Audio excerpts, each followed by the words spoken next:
Valois dynasty of France. So we'll be looking mostly at the period between the 14th and 16th centuries, focusing on the various rulers, their deeds, misdeeds, and what they did or did not contribute to the development of the French monarchy. So joining me this evening are Ben Gerber. I'll give you a chance to introduce yourself in a minute, and filling in for Sean is Thoughtful Pug. So, gentlemen, how's it going? Great, going well. Going fantastic. All right, so Ben, would you like to introduce yourself really fast? Uh, sure. Um, I'm a gosh. So I recently got my master's in history. Going to be applying for PhD programs. My focus is 16th century France, specifically the religious wars, which falls within kind of the remit of mostly falls within the remit of the Valois dynasty. Their last years, but I've taken a crap ton of notes on all the other Valois kings, so it should be fun. All right. So, this is something that is near and dear to your heart. Oh yeah, yeah, absolutely. And, so Luke, why did you want to be on a stream about the Valois kings? Yeah, I thought it'd be fun. I'll be honest. Like at first, I got the French monarchy is not something I'm 100% of an expert on. Honestly, when I saw the title of this, the Valois Kings, I assumed I got them mixed up with the Capets in my head. I was like, oh, I have no idea about those guys. Oh wait, no, it's the Valois, the guys with Philip the Sixth, the Glass King. Yeah. I don't know anything about the Capets either. Uh, The the, Capetians. yeah, We almost did the Capetians, and I the was like, Yeah, oh crap. I had them split in my mind. I could actually. Well, I'd say I contribute. Ben, you'd probably know far more than I well, would. yeah, the Capetians were the main dynasty. The Valois, in many ways, are just a cadet branch. Well, everyone is the Valois, the Bourbons, yeah, Bourbons, except the Bonapartes. yeah, and then I guess the Merovingians are the only dynasty that truly died out. Well, the Carolingians, you have people all over the place claiming descent from them. Uh, I the get, Capetians, they're from Robert, right? Robert the First. I believe so. Yeah, I think Hugh Capet was the first.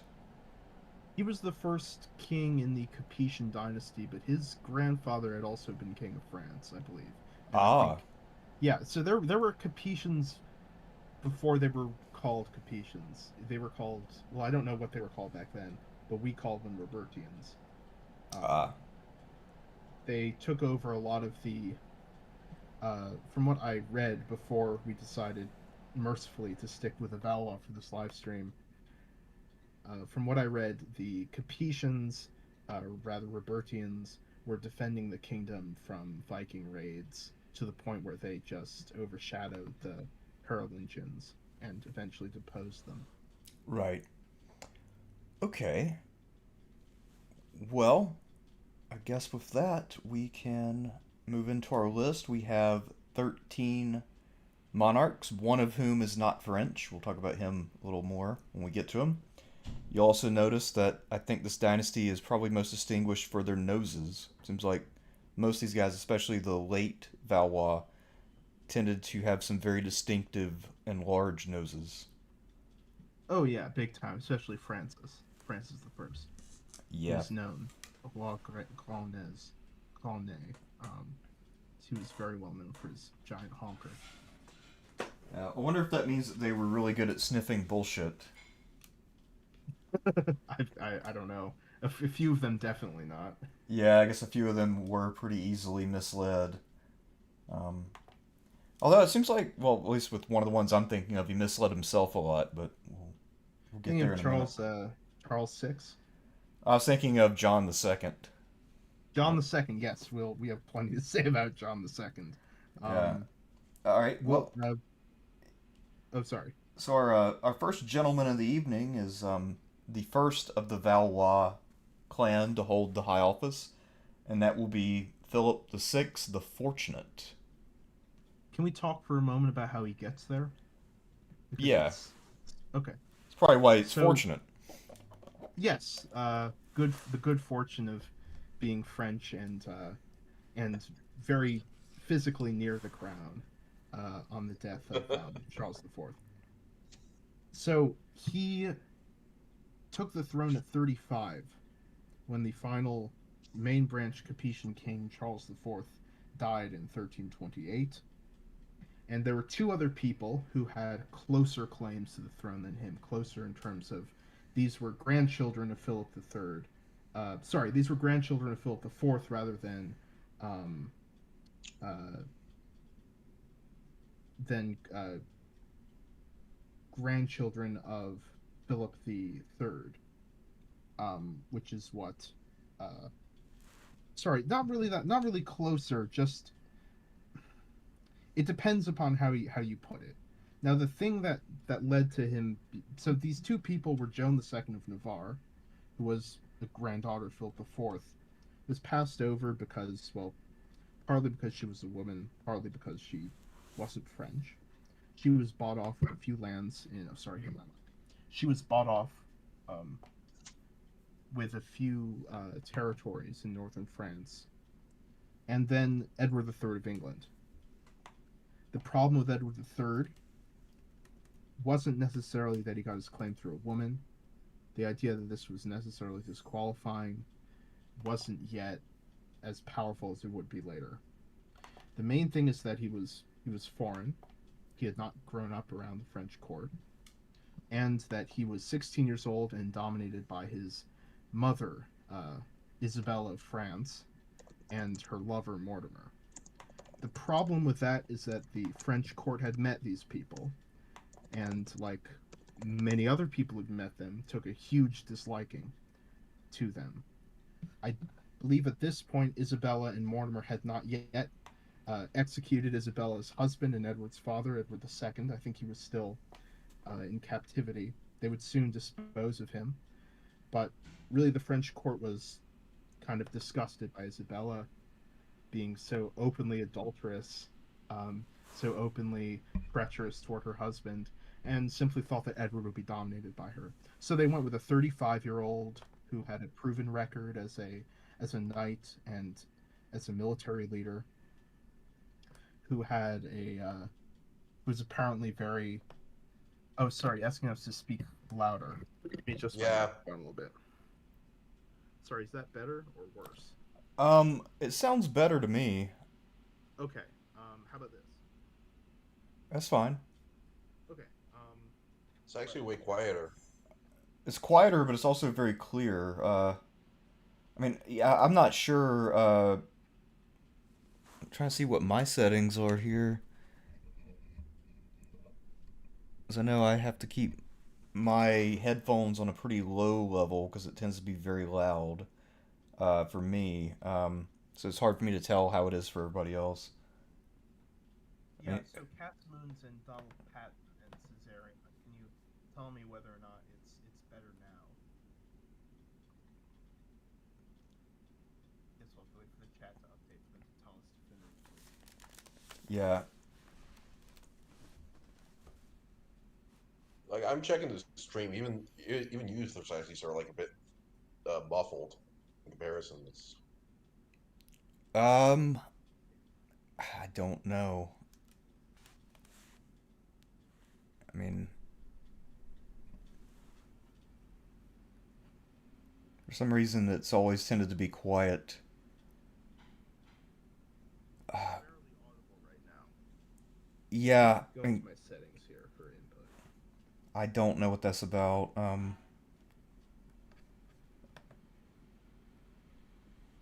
Again, audio is not something I understand. Oh my god. Hold on. Is this better? I don't know. I Oh crap. Because I didn't have my mic. My microphone is the input. Like the external mic. Connected to Oh, the mic. okay. Or so maybe this okay, saying cannot hear him. So Cannot hear whom. okay, apparently it's just me. I'm the one who's really quiet. All right. I mean, you sound fine on my end. I don't really understand. Um Sorry, Quiet Pug. Would you mind if you're in this? Yeah, they're saying they Yeah, can't hear me at all. Um, it takes a bit. Slightly better, still quiet. Okay. Can't hear Sean. yeah, Oh. yeah, I think that's a real problem, huh? What do you mean? I'm right here. Yeah, this is Sean. Oh yeah, speaking of Sean, by the way, sorry to distract from the audio shit. Uh, Sean a few days back asked me because he's working on a new book for CW on the Petersburg campaign. He asked me to do a special chapter about Heath and Hancock and their friendship before and after the war. Really interesting stuff. I dug up. Well, he gave me most of the reading materials because it's a lot of out of date stuff that he just happens to have on hand. Uh, I've sent him the first draft of this mini chapter or appendix or whatever this is supposed to be. I've sent it over to him. I'm just waiting on a reply. Can't wait for him to tell me that it's absolutely terrible and I need to rewrite it from scratch. Exciting I'm sure it'll times. be good. How's it sound Yeah. now? I took the filter off. Okay, so apparently we have fixed it between whatever we did No, they cumulatively. seem to have fixed it for Thoughtful Pug. Maybe. Okay, whatever you just said. All right, maybe this is working. Chat, please let me know if it stops working. Okay. All right, so I guess we're back in business for the time being. Yeah, Yeah, sure. most of the So, people who really do well with YouTube audio are former musicians, and I think I've told you guys before I have complete tin ear, so I really have trouble figuring these kind of things out. oh, okay. Yeah, Yeah, don't no, worry. I'm there, also a but shit the musician whole too. chat is saying it's much better. Okay. So I think we can probably proceed. So, oh, sorry. Did you guys say something? No. Oh, okay. Do you want to keep going with Philip? Yeah. Okay. So what I'm trying to say is that he was sort of in 1328. He was kind of an obvious choice. Edward III didn't press his claim until about 10 years later. The Hundred Years' War that began as a result was started by two main things: dueling asylums. Uh, Philip VI gave asylum to King David of Scotland, and Edward gave asylum to Robert of Artois. And the final, and the probably the biggest of the two reasons is that the Philip VI seized Guyenne, one of Edward III's holdings in France, his main holding in France. And so Edward III renounced his allegiance to Philip VI, allied to the Flemish, and they went to war. And can anyone tell me how that went? Not well. No. So the thing about Philip VI that makes him difficult to rate, sort of, is that it's unclear how much of what went wrong during his reign was his fault, because it was obviously a completely disastrous reign. I'd say the Battle of Crecy was, he was in command. He directed the campaign. It was shambolic. His He was brave at the battle, but some of his actions were downright disgraceful. So, how much do you know about the Battle of Crecy? It's one of the three great displays of the power of the English longbow when knights charge against them.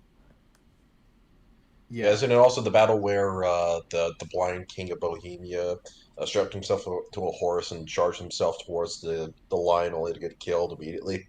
Yes. Yeah, I don't know if he was expecting anything different, but John of Bohemia gets Well, killed. Yeah, well, I but think it just sucks that I think he was like, okay, my life sucks. I want to go out in a blaze of glory. well, his whole life was this kind of crazy sort of adventure where he'd run around Europe with this small band of knights, fighting for whatever cause he thought of as just, and this happened to be the latest and final one.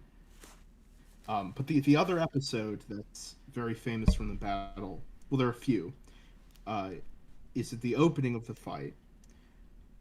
Several thousand Genoese mercenary crossbowmen are sent against the English line. And when they begin to retreat, Philip orders his men, starts, kind of has a meltdown and begins ordering his men to kill them. And so the French charge their own mercenaries and begin slaughtering them. What isn't as well known is that a few days after the battle, he gave an order, I think maybe 2 days after the battle, he gave an order saying that wherever you find the Genoese mercenaries, to kill them. So it was Jesus. a case of extreme scapegoating. Now the other things that go disaster, naval engagement at Sluis, and the famine and Black Death, which ravages France and the rest of Europe, really can't be said to be his fault. His reign was nightmarish, but it's unclear to the degree to which it was, him causing it. But he didn't help. His personality was impulsive, from what I've read, romantic, insecure. He was often depressed and intensely private, which wasn't something the French appreciated in their rulers. They expected a level of openness that would make almost any modern politician shudder. The French kings were expected to allow, the security at their palaces was extremely loose. They were expected to allow people to come and watch them eat dinner. Visitors could wander around the king's bedroom. I don't think they were even frisked until Francis I, although doubtless Louis XI had them frisked too. It's just how he was. He just seems to have been, on a personal level, a bit panicky, kind of impulsive, just not a particularly impressive person. And this bled into policy in some cases. So after a series of coastal raids at the very beginning of the war, he had a series of garrison commanders executed on pretty flimsy accusations of treachery. And he died at 57 in 1350. So what do you guys think? This is probably the monarch I know the least about. So what do you guys think? I'd say it's a pretty mixed bag. I mean, he had some early successes, obviously. And when he Yeah. first went to war, it looked like things were going his way and that he was going to probably seize Aquitaine and enhance his kingdom. But, then obviously the Battle of Slees happened and everything else went downhill from there. And then, of course, Crecy was a pretty devastating defeat. So he had two devastating defeats near the end. But, aside from his lack of personal military ability, he seems like a relatively capable ruler. Well, Cressy even it was not common for him. In fact, he only did it once, and it was a total disaster, but he generally avoided battle when he could. Not in the same way his grandson would avoid battle. This was the really expensive way of avoiding battle, where you raise the entire army and kind of square off against the English for months and months, just bleeding money. But nonetheless, I mean, that was more successful than what he was pressured to do. Right. Um, And I mean, France had a bigger treasury than England, so it was a viable strategy. it was a viable strategy, but Just obviously super unpopular. it was of course unpopular. But it wasn't incorporated into a general strategy of Fabian warfare. That wasn't a general strategy. It was really just that he was raising these armies and kind of not really doing anything with them, which is of course better than losing them. But it wasn't as if this was incorporated into a grand strategy of, denying the English Right. provisions and ambushes and things like that. Right. I mean, really, without either a professional army or a, sort of command structure where your nobles are forced to always participate, I'm not even sure if a grand strategy is possible in the sense we think of it today. So it will happen under Charles V.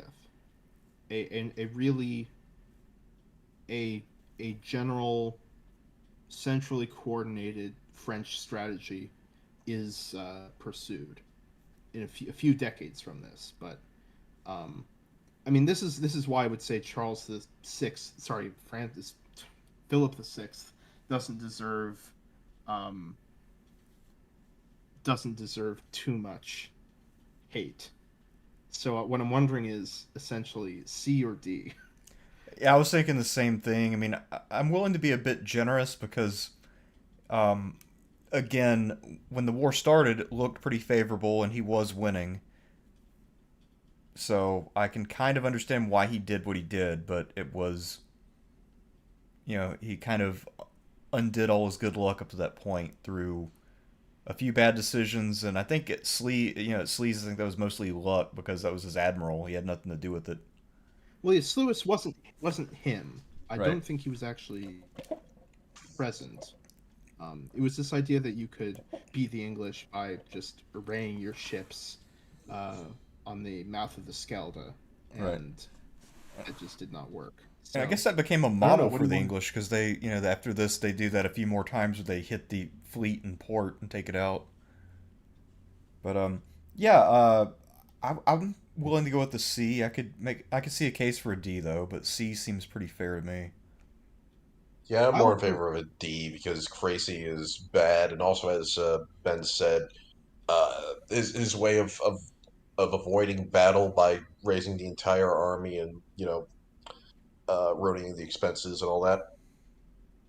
Uh, yeah, I don't. I think France was better served uh, by his death than. Well, you don't Uh, know who comes next though, do you? Yeah, I It's don't it's know. about to get a lot I mean, worse. oh yeah, yeah. I know. Like, eventually we'll get to like a period where the French are actually good and actually retake a lot of the territory. Right. yeah. Um, That'll be before that'll before Henry V comes around and just undoes everything at And Agincourt. and also keep in mind that I mean Edward was really desperate by the time they fight at Crecy. He Yeah, was having a lot of trouble maintaining an army in Europe. So even after his great yeah, naval victory and when he had the initiative, he still was having a lot of trouble raising funds. yeah. well. This is a permanent problem for all the Valois kings' funds. Now, some of them do better than others, but it's of course always a problem until the advent of modern finance. It's a problem for absolutely everyone. Yes, And for also on sure. top of this, when does the plague? Does the plague outbreaks begin during his reign? By Yeah. the way, is that an Yes. effect on? Yeah, I assume that how France does in the war, at least early on. Well, England is hit really hard too, Mhm. so I'm not sure. Although it's possible, Oh, I the I, black. I I really think don't from know. what I Yeah, What I read, would think is that it just precludes. yeah. I I forgot the mean, Black Death doesn't care from what I've if you're from what British or I've French. read, the French were harder hit than the English. But I mean, obviously both were hit pretty hard. And part of that's because France had more, major cities at the time.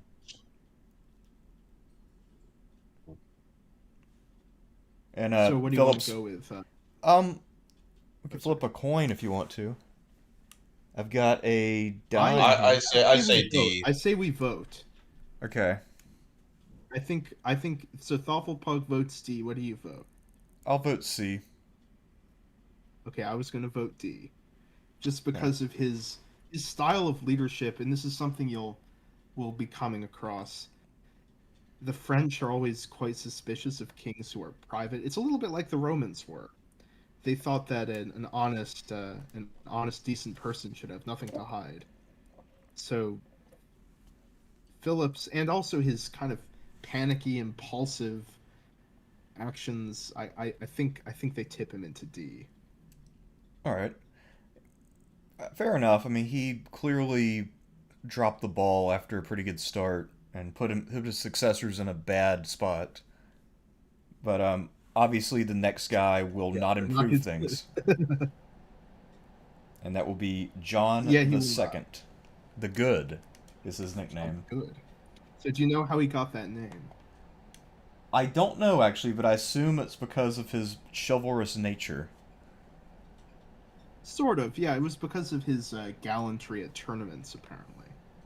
So it really had nothing to do with his benevolence, and certainly nothing to do with his personal Yeah, qualities. yeah. I was gonna assume. Oh, is this gonna be a case where his nickname is gonna be extremely ironic?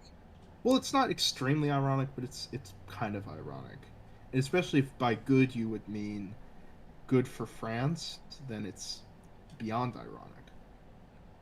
Um, so he's Philip VI's son. He takes the throne at 31, and he takes the throne at absolutely a hellish time after crazy Normandy's occupied by England, and if you remember Joan II, who was bypassed for the French throne, who gave up her right for some lands in Normandy. Her son, this is really funny nickname, Charles the Bad of Navarre, is now in control of those lands in Normandy, is really angry that his mother gave up the right to the throne, and he's constantly challenging John over not openly over the crown, but it becomes quite a bit more open soon enough. So the beginning of his reign is occupied by John's struggles with his constable. The constable of France is the position of essentially the person who commands the armies in the king's absence. He had the constable suddenly arrested and executed in a rather impulsive manner and replaced with his friend Charles of Spain, who was assassinated by some of Charles the Bad's boons. And Charles the Bad's general idea was to sit on his lands in Normandy and play off the Valois Plantagenets, trying to get more lands and titles from John II by making it seem like he would throw in his lot with Edward. This backfires, and because John reacts, strongly, maybe overreaching to it, he has Charles thrown in prison. And now we come to his downfall, Poitiers. Any of you have anything to say about the Battle of Poitiers? The way that John behaves in this battle is kind of amusing. I love the idea of I'm going to have 17 knights dressed exactly like me, so that way they won't know which one of us is the real king. And even if things go to shit, He really did that? that's what I read. And even if things go to shit, then no one will be able to capture me. But before that, though, what's even better is that he was actually extremely confident of victory. But he did take that one precaution, and then that one precaution failed. I don't think I've even heard about that. That's insane. Yeah. So yeah. So like.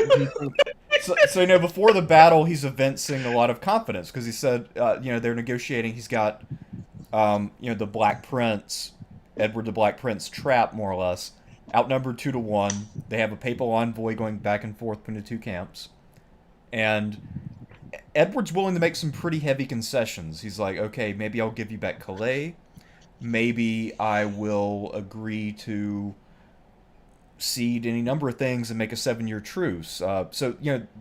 There are some pretty serious things being offered as concessions. But John pressed his luck because he knew he had him, so he said, okay, you have to remain here as a hostage with 100 of your knights and all the stuff you offered. And so I guess that was a little too much, so the English decided to risk the battle. And then, obviously, they won in overwhelming fashion, even though neither they nor the French thought they could. Yeah, sorry, I'm just trying to fix my mic. Is this louder? It's way closer to me now. It's a little louder. It's a bit. Yeah. Okay. How about this? Sounds. Yeah, that's I'm definitely. not sure what my settings are. It might be like. Yeah. So let me know in the chat if I'm sounding louder than I was a moment ago. Definitely louder on my end, but not sure how that comes up on. Okay. Yeah, I can't really say. So to John's credit, apparently he fought well. He was wielding a battle axe in the middle of the fighting and was finally captured after he was one of the last people left.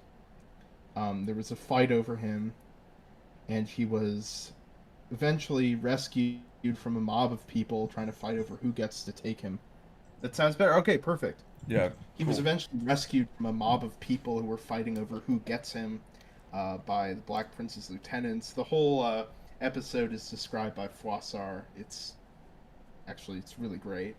Um, but he gets dragged back to England and leaves his son to deal with. Well, I mean, he leaves his son to deal with a what will eventually become a three-sided civil war, a revolution, and counter-revolution, with the entire country being traversed and held hostage by bands of routiers, these brigands, usually from the English army, the Anglo-Gascon army, some of them French, some of them Charles the Bad's men. Um, and I guess, do you want to talk about all this stuff when we get to Charles V? Because he's the one really dealing with it. That So I sounds don't feel fair. Yeah, like, because I mean, he's governing the yeah. country for 4 years before John comes back.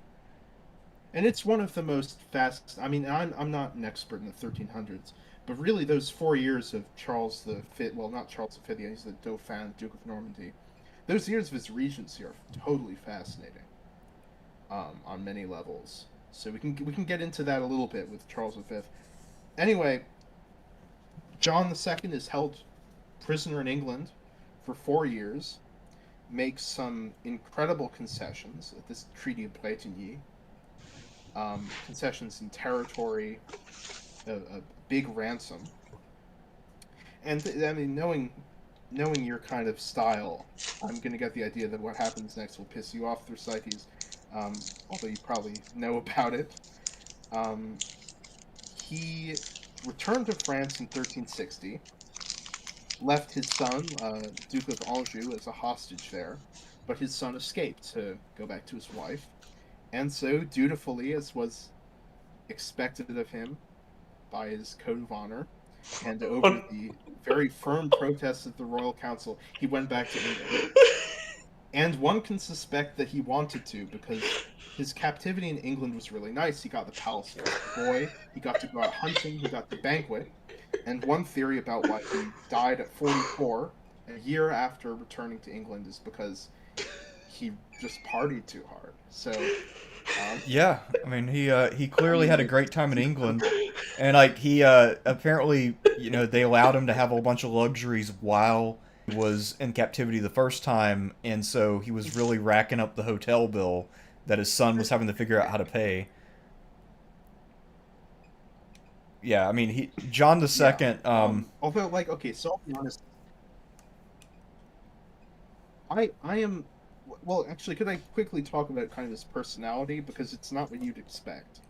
Sure. Um, he was apparently, and this is partly from Froissart, partly from Knecht's book, foul-tempered, indelicate, physically a bit spindly, paranoid, impulsive, petulant, unintelligent, heavily influenced by those around him, quote, easily forming an opinion and hard to break from one, according to Froissart. So, not really much of a.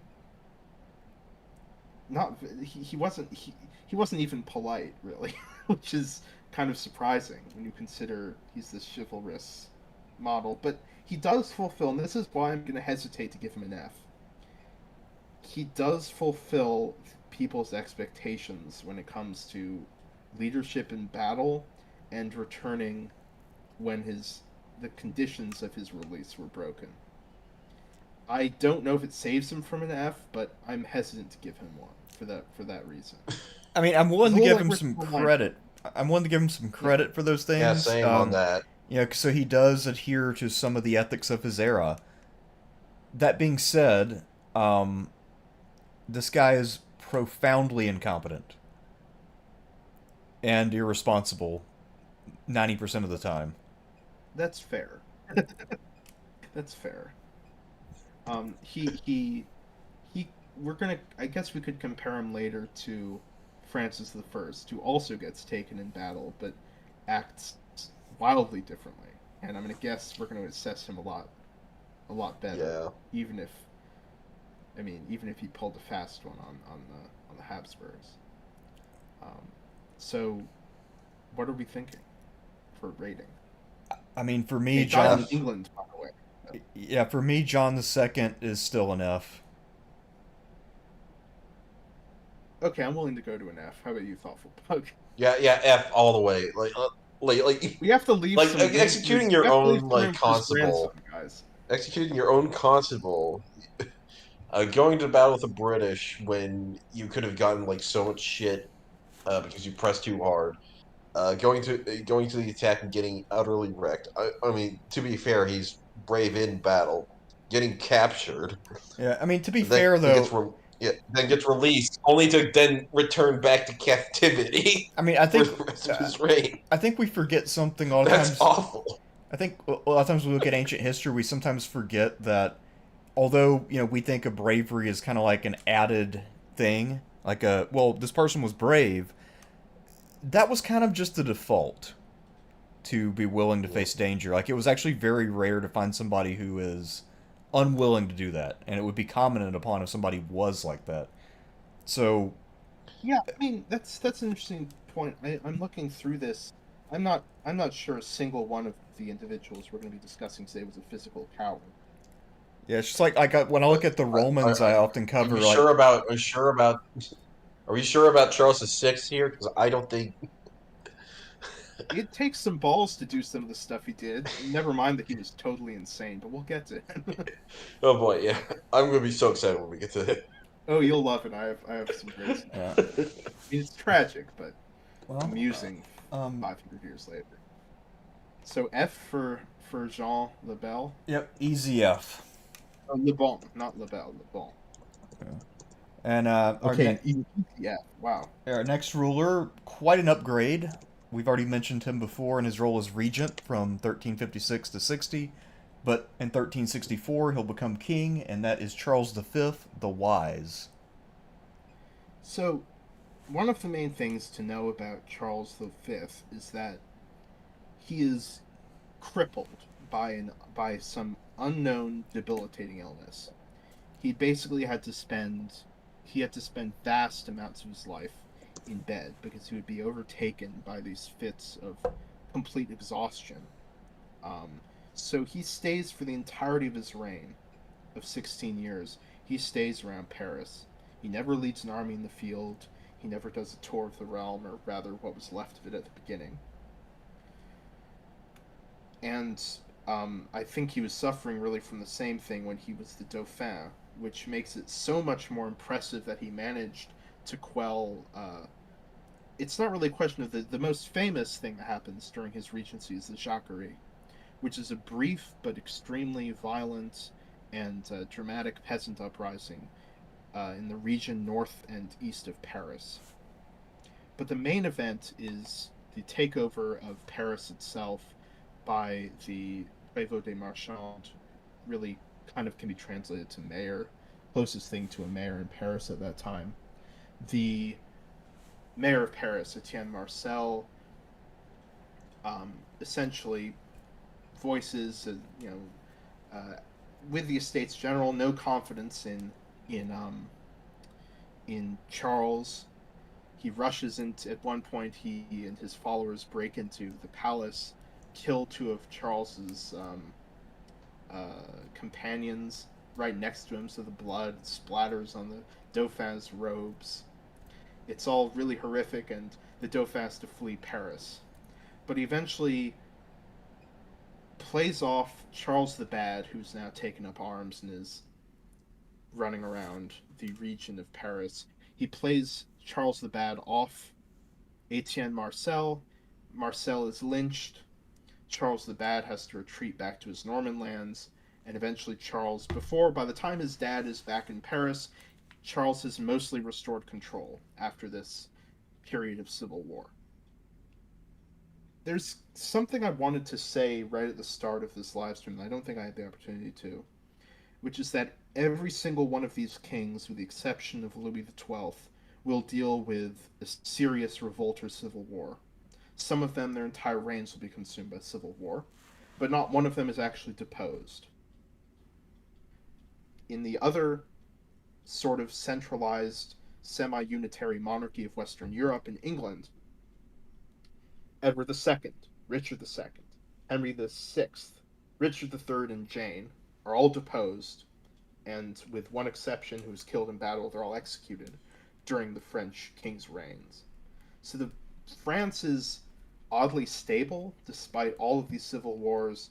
There's rarely this idea of deposing the monarch themselves. And this is one of those rare times where Charles the Bad actually goes before the people of Paris and somewhat coyly talks about how, well, my mother was kind of passed over for the role of king, and I have a very good claim to it myself. So there is this sort of rare attempt to overthrow the Valois. Anyway, perhaps I went too far with that. He takes the throne at 26 when his dad kicks the bucket from partying too hard in England. Um, and in 1369 resumes war with England over Aquitaine, but it goes further than that. And over the course of about 10 years, the English are pretty much thrown out of France completely. So this is called the Caroline War after him. So do either of you guys have anything to say about the Caroline War before I go into it? Yes. I don't. From what I understand, of this war, it's more of a war of maneuvers rather than great battles. It's one of those great cases of a lot of success without uh, flashy maneuvers and such.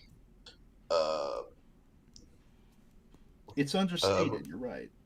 yeah, is Charles the architect of this, or is it some one of his constables or one of these other generals that are actually in the field that knows uh, Well, this? perfect, because that's the big question.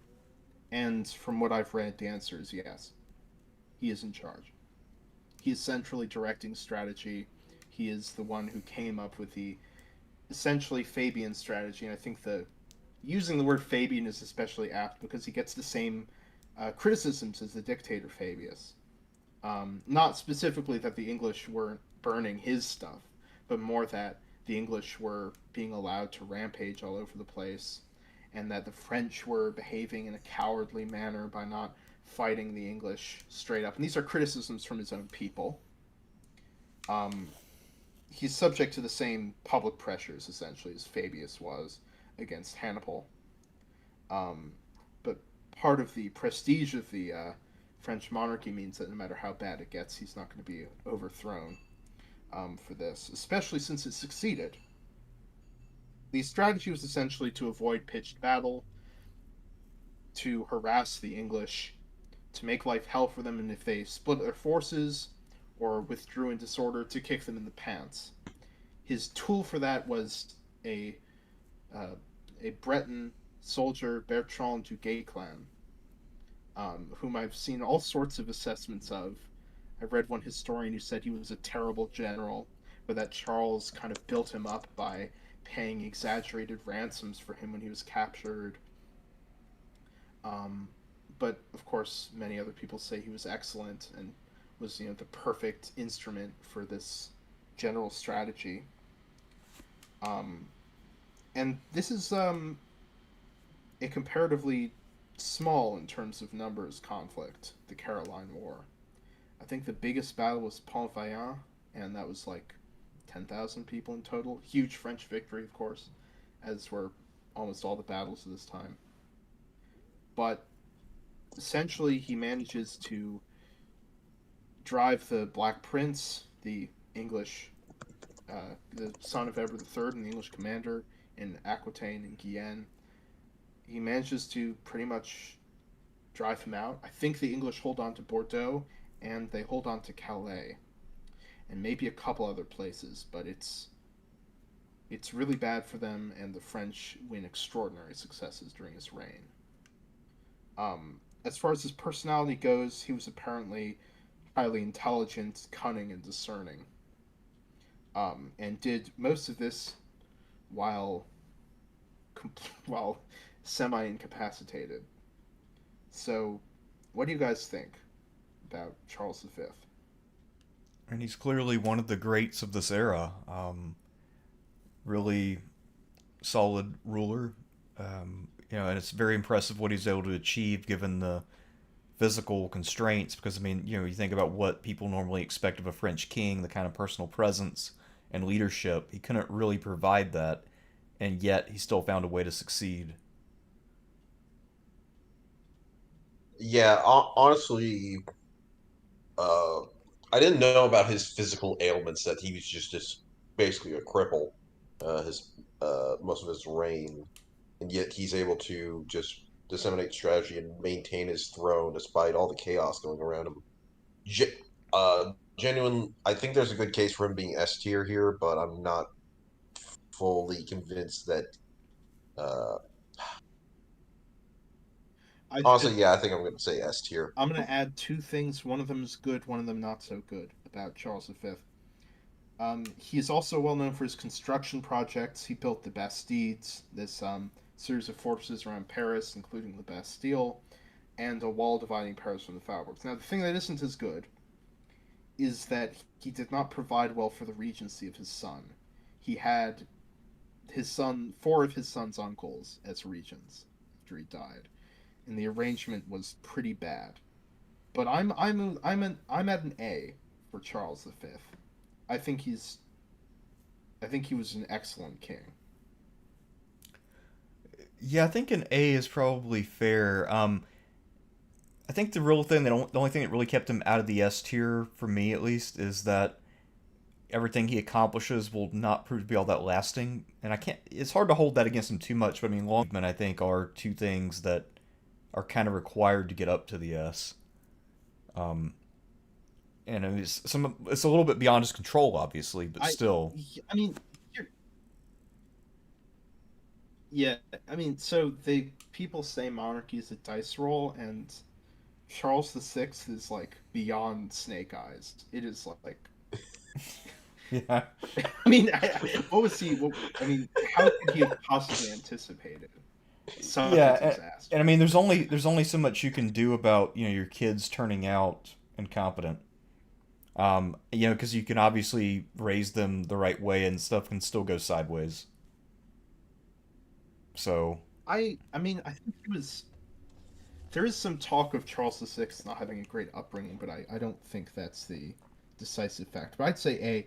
I mean, Thoughtful Pug, you say S. How about you? What do you think, Thucydides? I mean, I'm leaning more in the A direction, although very very solid A. I mean, this is clearly a very talented man, and I think if Yeah, maybe he had I'll. had like 5 more years, he'd probably be an S tier.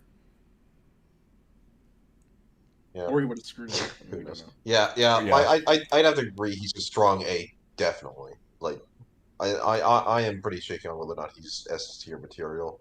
Honestly, I'm not sure if actually there's one guy who may be S tier material here. I think I know who you're thinking of, and I'm gonna have to fight you on that a bit, but All right. we'll see. I think Charles V is probably the best person on this list, to be honest. All right. Aside from the Henry the Sixth, or as I call him, the Great. Well, speaking of people with the name the Six, we have Charles the Sixth, who has Yes. two nicknames. One is the Mad, the other one is the Beloved. Oh, well, I mean, I do. I'm You have to feel bad for him. It's not like he was. I mean, yes, he'd be charged with at least manslaughter today, but yeah. Anyway, we'll get into that. So he took the throne at 11. He's the son of Charles V. He's under the regency of four of his uncles. Um, he emancipated himself in 1390.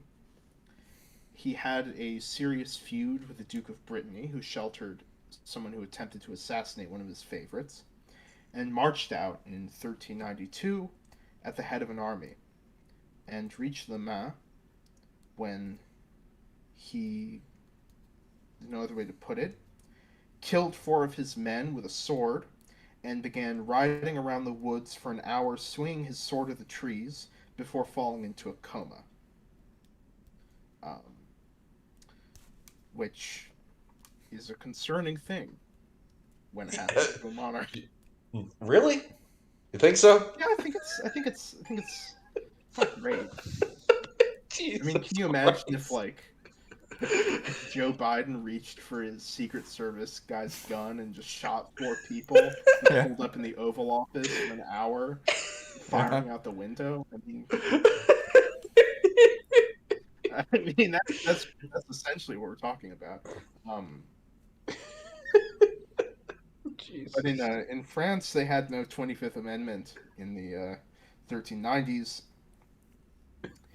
Um, but he does recover from the coma, which people really didn't expect. And his brother, Louis of Orleans, really takes over the government at this point. And then falls out of power for. There's no good way to say this either. He burned 4 people to death at a ball. What's with 4 people? What's with these guys? Anyway, in the defense of Louis of Orleans for burning those people to death, there are 2 points. The first is that those people were covered in pitch and feathers and were dancing around in imitation of wild men. And the second point in his defense is that he was extremely drunk. Um, but this did not really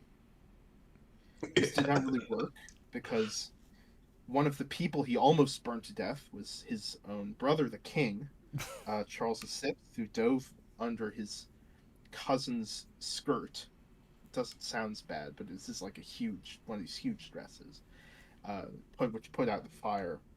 Anyway, after this insane debacle, which is known as the Ball of the Burning Men, the Ball des Ardentes, the regency was reestablished under Philip of Burgundy, and the king spent the next 31 years of his reign. May I read a quote from Lord Sumption that I think is fitting about Sure. Charles VI? Yeah. So this is from Sumption's, and somebody asked in the chat, what's a good history of the Hundred Years' War? Lord Sumption's 5-book trilogy, the final, not trilogy, obviously, the 5-book series, the last of which came out just this year, the first of which came out in 1990, is pretty incredible as a narrative history. I think it's up there with like Shelby Foote's Civil War, so highly recommended. Anyway, here's a quote. For the next 30 years of his life, the French king was destined to live a life of intermittent sanity, interrupted by ever longer and more frequent absences, the delicate euphemism used by his contemporaries to describe the prolonged periods when the king this isn't funny, I shouldn't be laughing, would wander through the corridors of his palaces, howling and screaming, not knowing who or what he was.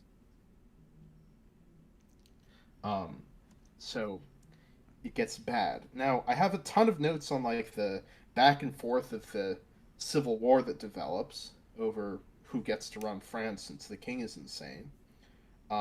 Essentially, it boils down to the House of Orleans, headed by his brother, and then by Bertrand d'Armagnac, and then his uncle Philip of Burgundy.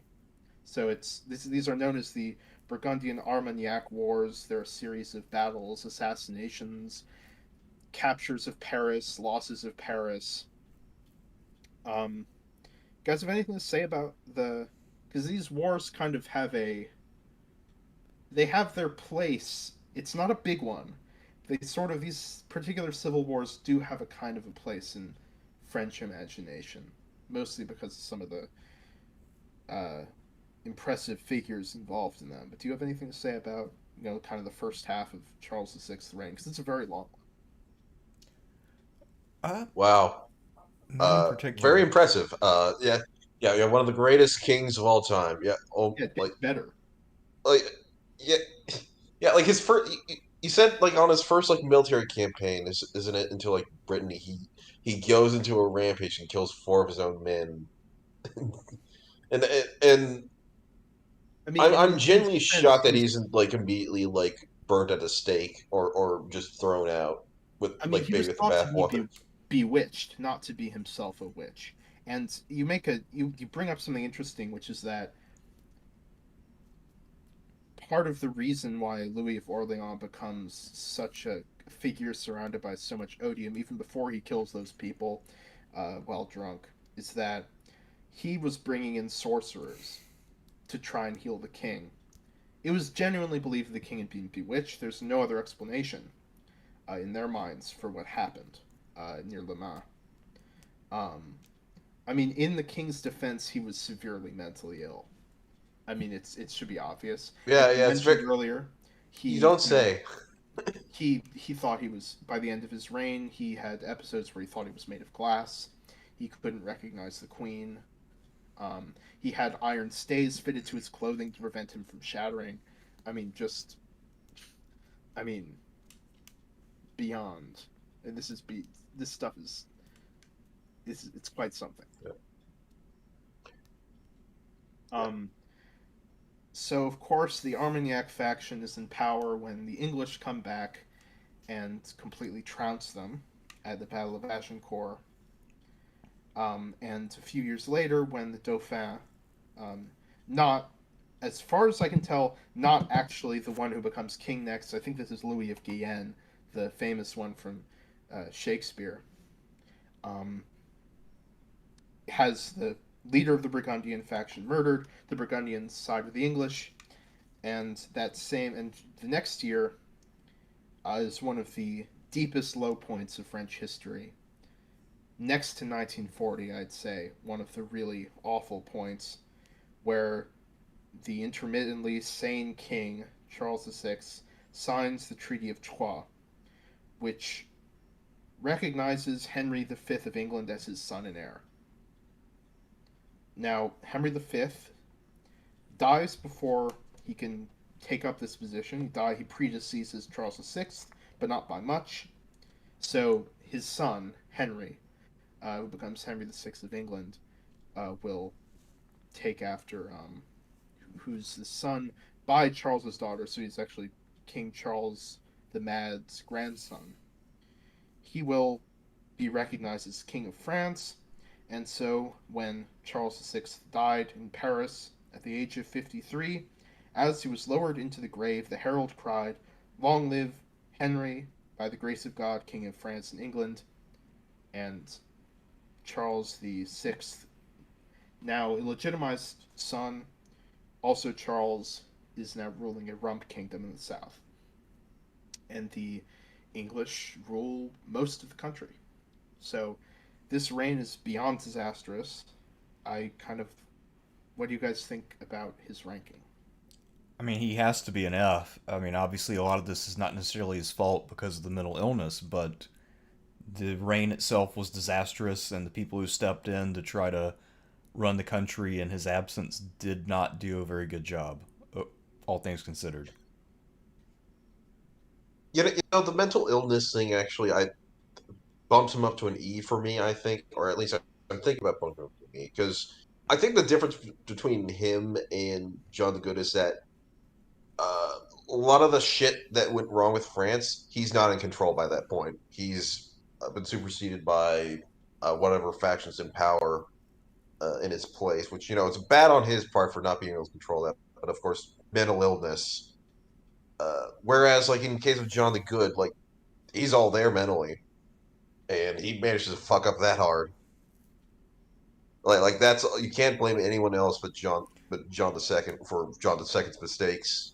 Whereas with Charles VI, it's like a lot of shit's going on that's not entirely in his control. Well, at the same time, though, I'm not. I'm France not. I'm not. France I'm not barely. saying that there's. I mean, by the time by the I'm not time saying here that.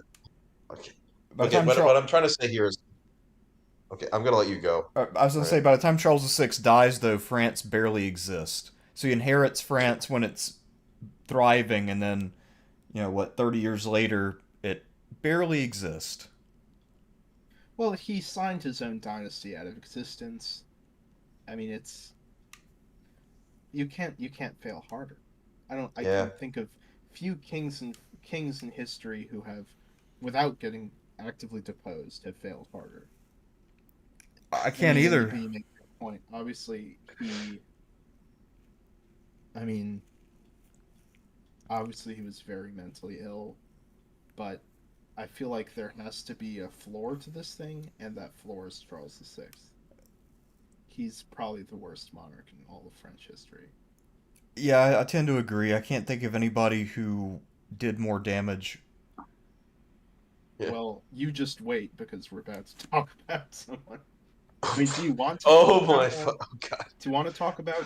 I mean, and this is, by the way, theorized to be the exact same mental illness. Huh. Henry VI was, of course, his grandson. Right. So Yeah, I'll talk about Henry yeah, the Sixth. I included him on here because, if you he want had to, the claim and governed most of the yeah, country. I have no notes on him. He reigned most of that time was under a regency, under the Duke of Bedford, his uncle, who apparently was really good. I don't have any notes on him either, but I've read about him from time to time. Bedford apparently did a really good job. He consolidated English. The English were, of course, totally reviled in France, but still managed to hold on to the north, hold on to Paris. Actually, won some esteem among the French. I unfortunately don't have many specifics, but this is Bedford. This isn't Henry VI. Henry VI, and I think it says something about the difference between Charles VI and Henry VI. Charles VI, for everything that happens, for him signing away his country, um, he dies peacefully. Henry VI is brutally executed in the Tower of London. So I, I mean, like, it says something about England and France, but I don't know if is he actually on the tier list here? Yes, his image Oh, is on he here. is. Yep. Oh my god. Um, gosh, I don't know. I don't know enough about him. I mean, I know England fell to pieces. I think an Onion article once joked that he was at some point captured by every man, woman, and child in England during the Hundred Years' War. Yeah. That might have been Clickhole. It was an Onion affiliate anyway. So I mean, I Um, guess so if we're thinking about him as a king of France, if he failed hard and France recovered because of him, then ironically he might not be that bad. you're not really going to put Henry VI as an S, are you? No, I mean but I'm trying to figure out like how do we rank him in a consistent way with everybody else? Because if we're just ranking him in terms of pure achievement, then he's probably gonna be joining his fellow the sixth. But if we're talking Yeah, he's about going to like join. Uh, yeah, um, okay, here's the problem. I have a page of notes on each of these guys, except for Henry VI. Yeah. I really Yeah, because he's not a Valois king. Yeah, I understand. I can't really give any input. all right, we can kind of skip over him then, and we might be able to glean enough out of Charles VII to get a good sense of Henry the Sixth. Sure, that'll give us a better idea. Oh God, I'm typing in the chat. Okay, yeah, yeah, sure, we'll do that. Because I guess what we'll do is like once we sort of get a feel of how his administration operated in France and conducting the war, then we can just rate him on purely the operations in France, ignoring what happens back in England. Yeah, yeah, yeah. We'll give that a shot. All right. So, Charles VII, the victorious, came king at 19 and had been disinherited 2 years before by his dad and ruled from Bourges, and was famously derisively known as the King of Bourges. Now, what I've read about his court at Bourges was that it had a sort of creepy aspect. There was apparently, or at least was rumored to be, a lot of sorcery there, a lot of witchcraft. Um, there were some shady figures there, like Gilles de Rais, probably the best known shady figure, the Gilles de Rais, the child murderer. Well, we think he was. I mean, he was executed for it, but we're not Could sure have if been a it was cover the up. land Could have or been not. a. Who Sorry, what knows? was that? It could have been. I said cover up. That's the wrong word. Could have been just throwing him under the bus. You know, I Yeah, no, I yeah. kind of subscribe to that theory, but then again, yeah, not It's too. it's one of the big. That's one of the big like conspiracy things in 15th century France is Gilles de Rais, but mostly in connection with Joan of Arc, not so much with Charles the Seventh. Now, as far as Charles the Seventh himself, he was incredibly superstitious. He was afraid of roofs because he was once in a building that collapsed and killed one of his friends. He was afraid of wooden bridges. He was timid. I think this is Knecht's quote from his book on the Valois. Always frail, he was a poor specimen of humanity with short legs, knobbly knees, and an ungainly walk. So these guys aren't exactly models for the most part, these Valois kings. And kind of the big questions for the 1420s, during which France suffered even more defeats. Valois was an especially bad one at the hands of England. The big questions appear to be about him. Did he believe that he was a bastard? And later on, did he think himself that Joan of Arc had dark powers or was a witch? And we don't really know for sure. The most famous thing about him, of course, sorry, just gonna switch. So the most famous thing about him, of course, was um, his his use of Joan of Arc, a peasant girl who came to him with prophetic visions and an intense belief that the Valois were destined to rule France. The king ought to get properly crowned, and they win a series of victories with Joan until she's captured and executed. Um, Now, in the 1430s, Charles starts to change in a way that none of these kings experience a kind of deep personal change during their reigns. There are several theories I've read about why he changed so much, why he kind of opened up. Not really opened up, but why he became more ambitious, became more effective, surrounded himself by more competent and driven people. But in the 1430s, there are a number of achievements. He reconciles with the House of Burgundy in 1435. His forces recapture Paris in 1436. And in the 1440s, he forms the basis of a standing army in France, the Compagnie d'Ordonnance, which kind of turn into these gendarme companies, which are these permanent establishments of heavy cavalry. That number in the several thousands. It wasn't huge, but it was incredibly controversial, his formation of a standing army, for all sorts of reasons. But he stuck by it, and in the military organization that he backed led to a pretty swift victory in a roughly 4 year war against England, which drove them out of the continent except for Calais. And he kept the army intact despite heavy opposition. Now, he often seems to have lacked kind of an independent power, had to work through powerful favorites, seems to have been a bit too cloistered away throughout much of his reign. But he's hard to assess because of this kind of his reign ultimately is really successful. I didn't mention, but he also took a personal interest in codifying customary law and putting provincial oral traditions of law into writing. And to make that a bit more clear, what this does is it makes it easier for peasants and townspeople, kind of the lower stratum of the third estate, non-nobles, it became easier for them to petition, easier for them to achieve redress for their grievances, and will lead to a kind of spike in popularity for a lot of the kings we see further down the line. But his reign is really difficult, but it's ultimately very successful. So I don't know where to put him. I have an idea, but I wonder what you guys think. Right, because I mean Charles VII is, I mean, as you mentioned, extremely eccentric, kind of, not an impressive person for the people who met him. He also seems like maybe some of the weirdness of his court was a kind of morbid religiosity. I get that impression, at least. Um, but at the same time, another way I kind of see him like the Alfred the Great of France in a way, in the sense that yeah, he's not traditionally what you would look for in a king, and yet he still made it work. And so he was able to cleverly play off of the success of Joan of Arc, and then, through patience, trial and error, and everything else, he was eventually able to launch a grand counteroffensive and restore France's integrity, territorially at least, and like you mentioned, also reform the laws.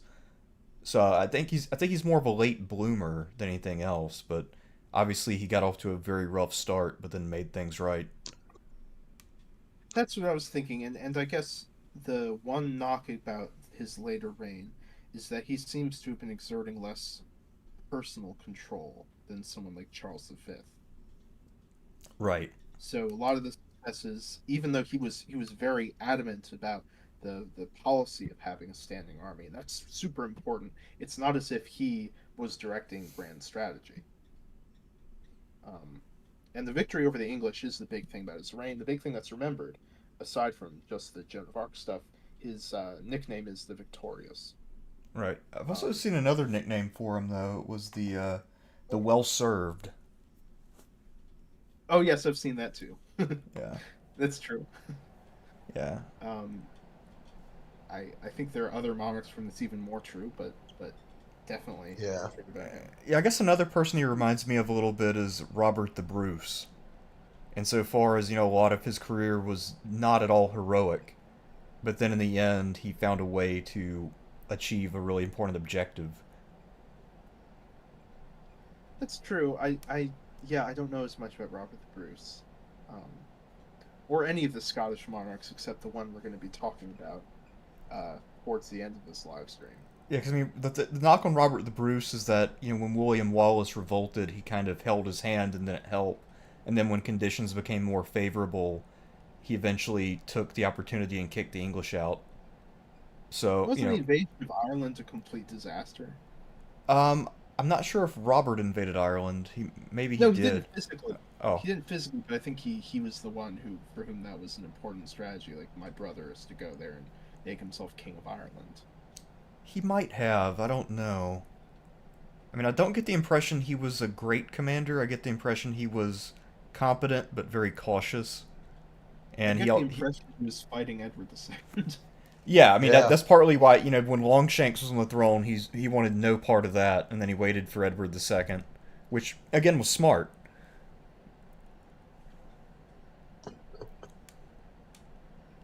God, So Yeah. Scottish kings, tier. I don't know nearly as much about them. You have to find someone else probably, or give me months.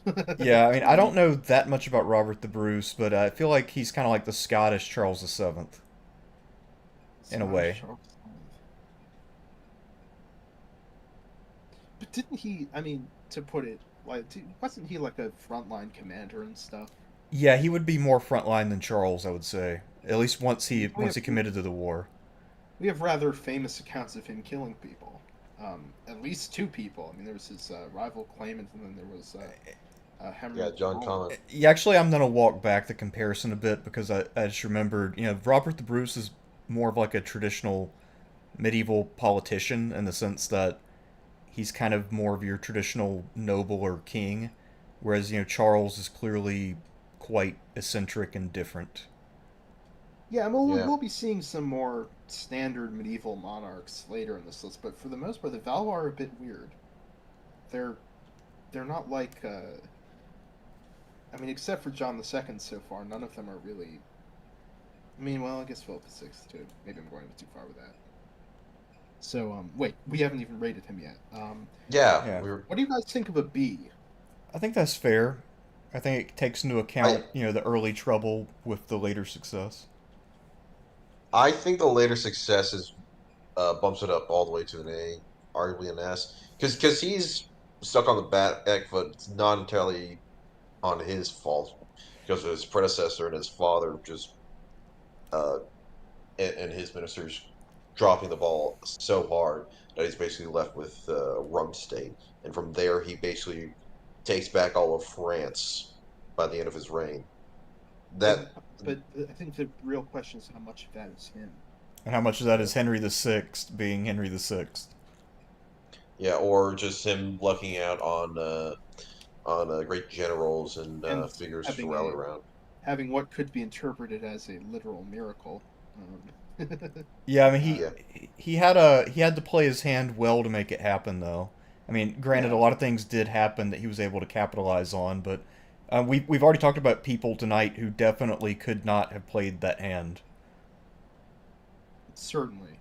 So certainly no lower than a B. What do you think, Thucydides? Do you want to be the tiebreaker? I mean, I'm leaning toward B. I think B is pretty fair. I think it balances out all of his merits and Pretty high. demerits. It's a high B, Yeah, I'd say a pretty solid B because rather high B. he ended on a nice note. So yeah, I would say he's a successful ruler, all things considered. Left the country better than he found it. And I guess that means that by extension, if we're just ranking Henry VI in terms of his regime in France, pretty much clearly an F, since he more or less lost everything that he inherited. What I don't know about the dual monarchy is how much of an achievement was it that it stuck around for 30 years. Yeah, Because I've read things that seem to that imply that Bedford was highly competent, highly effective, and that kind of portray. I don't know how Sumption does it because I haven't picked up his fifth book, but I've seen interpretations that portray this as sort of not as the French reconquest as inevitable, but as more likely than we seem to be giving it credit for. yeah. Also, from what I understand too, in many cases, the reason why momentum could shift pretty rapidly is because of just the allegiances of the lords, and there wasn't really a national consciousness until kind of the war was over. That there's a difference really between these two monarchies. Uh, so I think in a lot of ways, sometimes we look back at this a little bit anachronistically because the English didn't really think of themselves as non-French until they had already lost the war, and then the development of that identity is more of just a fuck you to France because they lost the I war and they're guess bitter. sort of, but going the other way, the French had a very clear idea of the English. They had developed by the late 1300s this clear idea that the English are something different, and that different thing is. I mean, I think they literally there was a widespread belief that the English had tails. I mean, I think the French had an idea of national consciousness. It wasn't fully formed, but more so more distinct from England than England felt from France. But of course, it's hard to judge these things. Right. So what do we think? I mean, so Charles, just because of questions over how much personal control he had. Otherwise, yeah, I mean, if his reign is taken as a whole, it's an A. Right. Yeah, I'd still go a little lower though because I feel like he didn't have a lot of grip. Like you were talking about the difference between him and say Charles V. I get the Yeah. feeling that things kind of happened and Charles VII was able to take advantage of them, but he was not necessarily the prime mover for a lot of the things that happened. Okay, so let's go. And that, I think, to segue into our next entry, I think that means he has a lot in common with our next guy. But B, high B, but a B Yeah. sounds good. So he was followed up by a man named Louis XI, known as the Prudent, or, in a more impressive vein, known as the Universal Spider. Um, yeah, intensely weird person for a French monarch, as weird as you can get without being actively insane. Um, so I guess I could go into. I know this doesn't really weigh up on his ranking, but it gives us some flavor, some idea of who this man was. He was deeply religious, distrustful of nobles, had an incredibly slim household, really did not spend much on livery, raiment, food. He often popped by the houses of people in Tours to share wine. He dressed so poorly, peasants were often shocked by his appearance. They're said to have said when his entourage was approaching, "Where's the king? Which one is he? Is he that one? Are you serious?" When he entered a town, he would avoid the official welcome by dodging down side streets and then lodging in the home of some lowly official with his dogs. And he was almost constantly on the move. So, very unpopular diplomatic appointment uh, during his reign was France, because he would be constantly running around like a chicken with their head cut off. He's not the only one of these kings to do that, but he moves with considerably less circumstance, the pomp and circumstance than the others. He's often on the move with a few people. Whereas Francis the First have retinues of thousands with him. He was utterly practical. completely uninterested in art and the intellectual movements of his day. He simply did not have time for that. And his main project throughout his life was the territorial consolidation of France and destroying his enemies. And his main enemy throughout his life of many, was Charles the Bold. Um, do you mind if I kind of went down a list of kind of general achievements of his? Sure. Okay. Yeah. Um, I will do that then. Okay, so here are some of his accomplishments. He constructed a postal system, a deep network of intelligence, managed to wring an unprecedented amount of money from the taille, which is the head tax. He brutally upheld crown prerogatives against the great nobles and took an intensely personal role in government, which is a bit unlike his father. Exploited chaos in Iberia to snatch Roussillon and Cerdagne, and signed the Anglo-French Accord, backed the House of York. Sorry, no, no, sorry, he backed the House of Lancaster generally in the War of the Roses, and bribed Edward IV, who was a Yorkist king, to abandon his alliance with Charles the Bold of Burgundy, and annexed Anjou, Maine, and Provence into the royal domain. And his most famous and probably decisive accomplishment was the destruction of Burgundy, or at least its curtailment to the point where it had to be subsumed into the Habsburg maw in order to survive. Um, he used propaganda, spies, trade blockades, the establishment of rival centers of commerce and exchange, and heavy doses of bribery and intrigue to get everyone he needed to rally against Charles the Bold.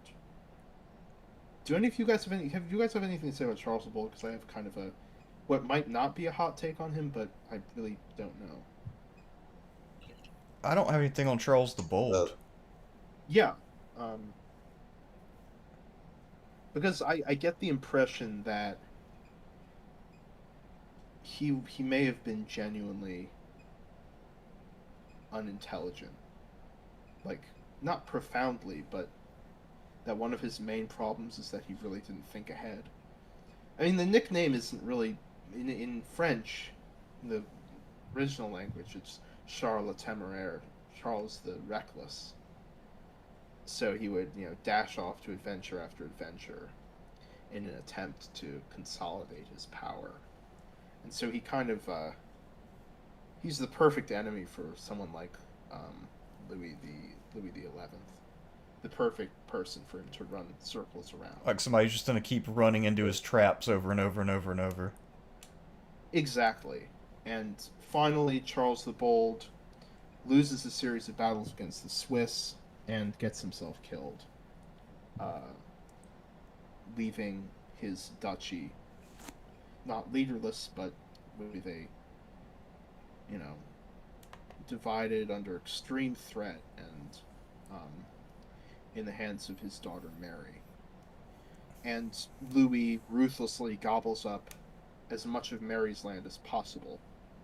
Um, so Artois, Picardy, the Franche-Comté, and these will be held. Some of these places will be held more or less permanently by France. Others will fall back into the hands of Mary's husband's family, the Habsburgs. Um, and the Habsburgs make their first splash onto the French scene during the reign of Louis XI, because Maximilian of Habsburg um,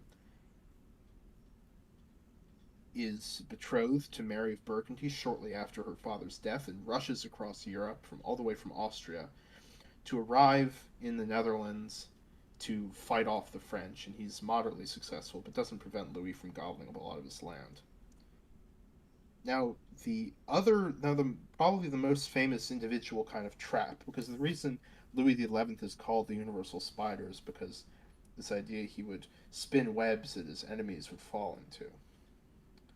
Um, he was he had a deep, deep hatred of the House of Orleans. So the descendants of this first Louis of Orleans, I don't know if he was the first, but this previous Louis of Orleans, who was the brother of Charles the Sixth,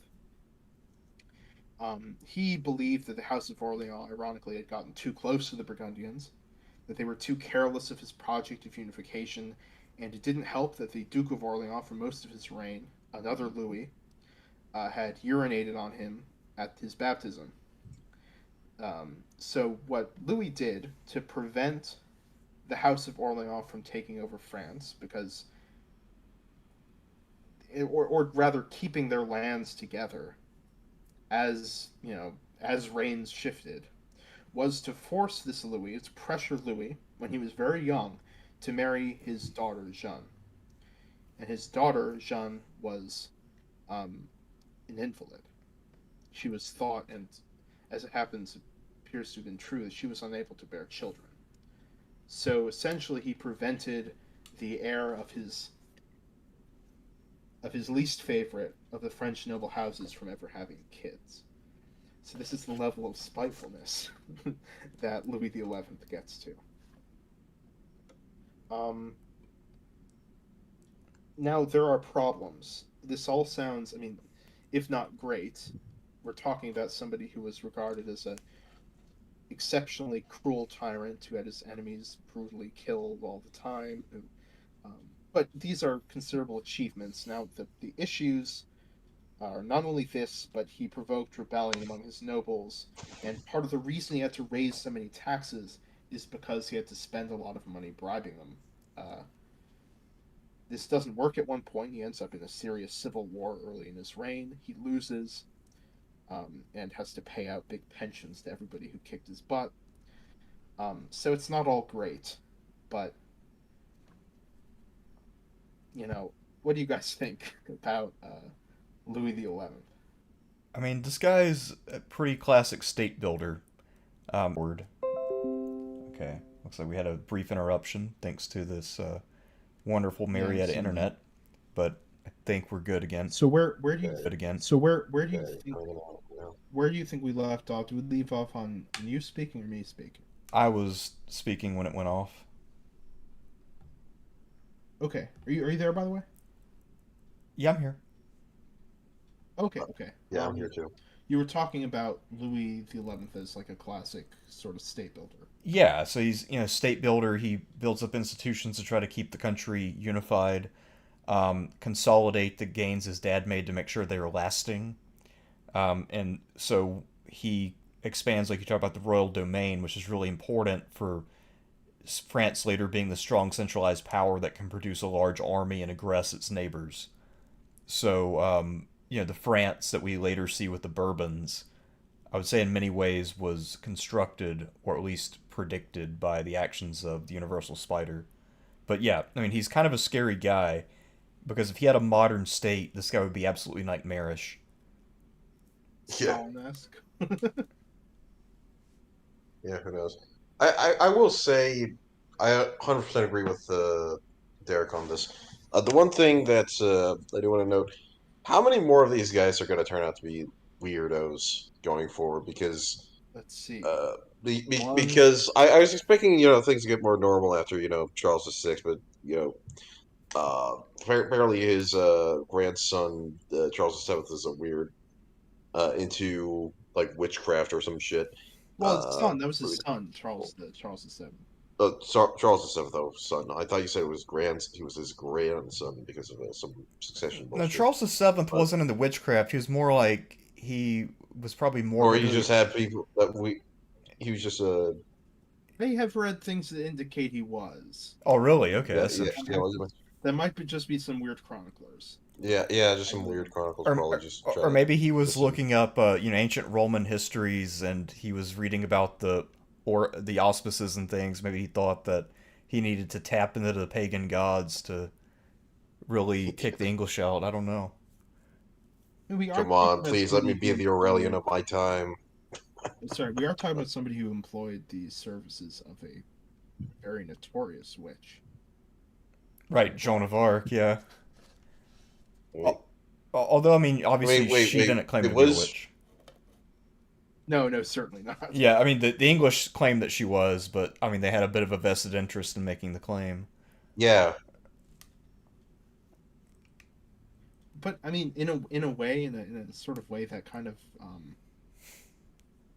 it seems sort of unclear to me what the French thought of Joan of Arc.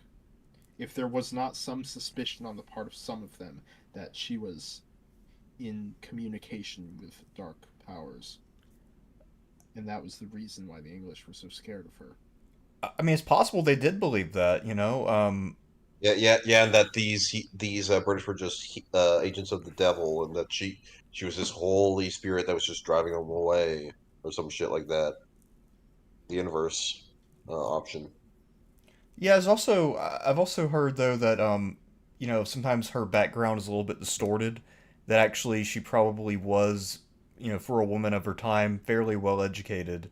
Her dad was a illiterate official who I think was a town mayor or something. And so there's a good chance that she kind of was deliberately cultivating an image to try to give people a very specific image of her. So it wasn't just, you know, I had visions and I'm just going on my gut. There could have been more calculation to what she was doing than sometimes I think people credit her with. Yeah, there's that's a whole can of worms for a different video, And yeah, it's unknowable ultimately.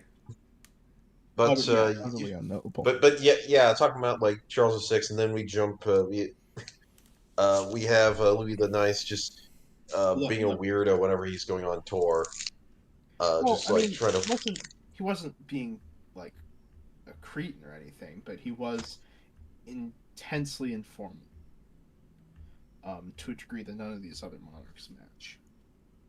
Um, yeah. Yeah, I would say like Louis, the Universal Spider to me seems like possibly the least charismatic of the group, except for maybe Charles VII. I mean, I get the mm, impression that Valois in general not a very charismatic dynasty. well, you get later. I mean, I think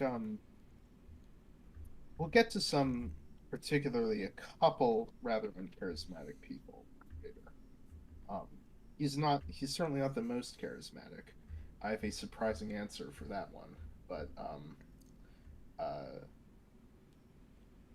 I mean, John the Second seems to have been like really like just intensely angry all the time. You know, he doesn't seem particularly Yeah, charismatic. I mean, I guess he would be somebody. Yeah, you're right. I You mean, he mean sort wouldn't of be. like you don't mean like verbal charisma though, right? You mean like in terms of a presence. Yeah, probably you're probably right. Although the Yeah, guy after him I don't get is the. gonna is Louis the Ninth, Louis the XI's son is also going to compete for the title of one of the less charismatic. Yeah, there's not really a lot of. Yeah, these are not the kinds of guys who get elected to office today. I think it's safe to say. No, the Valois are. You're right. The Valois are kind of. I hate to say this about a whole family, but with few exceptions, they're kind of unhealthy. I think none of them live past 60. I mean, I know some of them die much younger than that. They're kind of sickly. The Bourbons are a very sexy family. You know, have you seen Philip the Sixth of Spain? The guy could be a movie star. Yeah. Um, uh, like whereas the Valois are kind of it's interesting. I think you're right. They wouldn't be elected to public office. They're like quiet. They seem to me, generally speaking, to be a quiet and overall competent group of people. Yeah, I would It's hard to. agree. I mean, they seem much more like clerks than they do like kings. Just looking at their personalities. Yeah, look at their portraits I'm too. worse than Yeah, an no, Anglo Protestant. I'm a Jew, Jose Gomez. so, um, so yeah.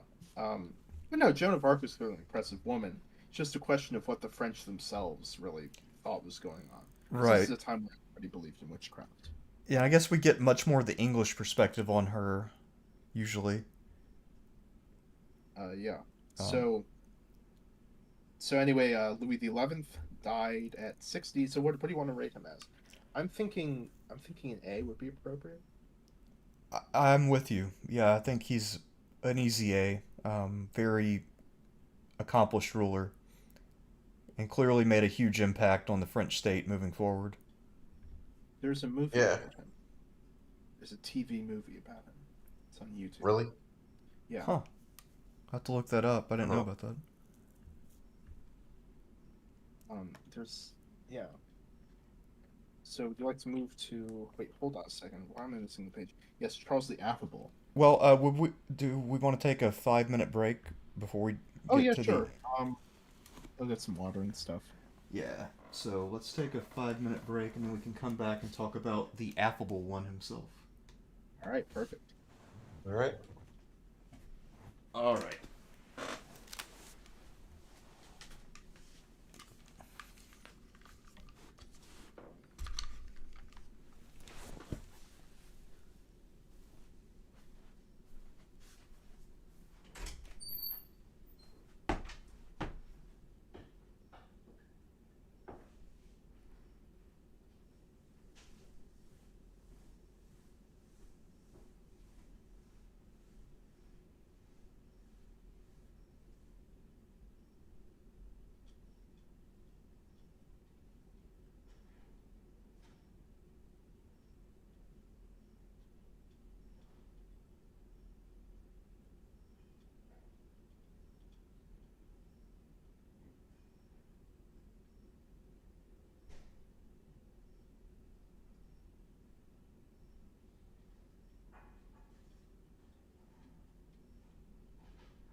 Hello, hello.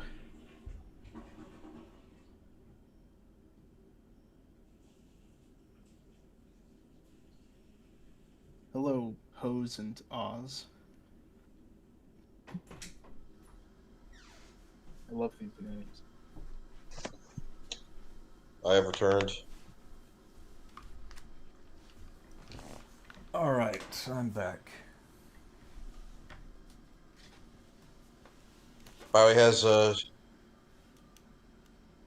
Sean messaged you yet? Is he coming on at all, or I I don't think don't. he'll be on. I don't think he's coming on. He said he's got work tomorrow. So. yeah? Oh, yeah, yeah.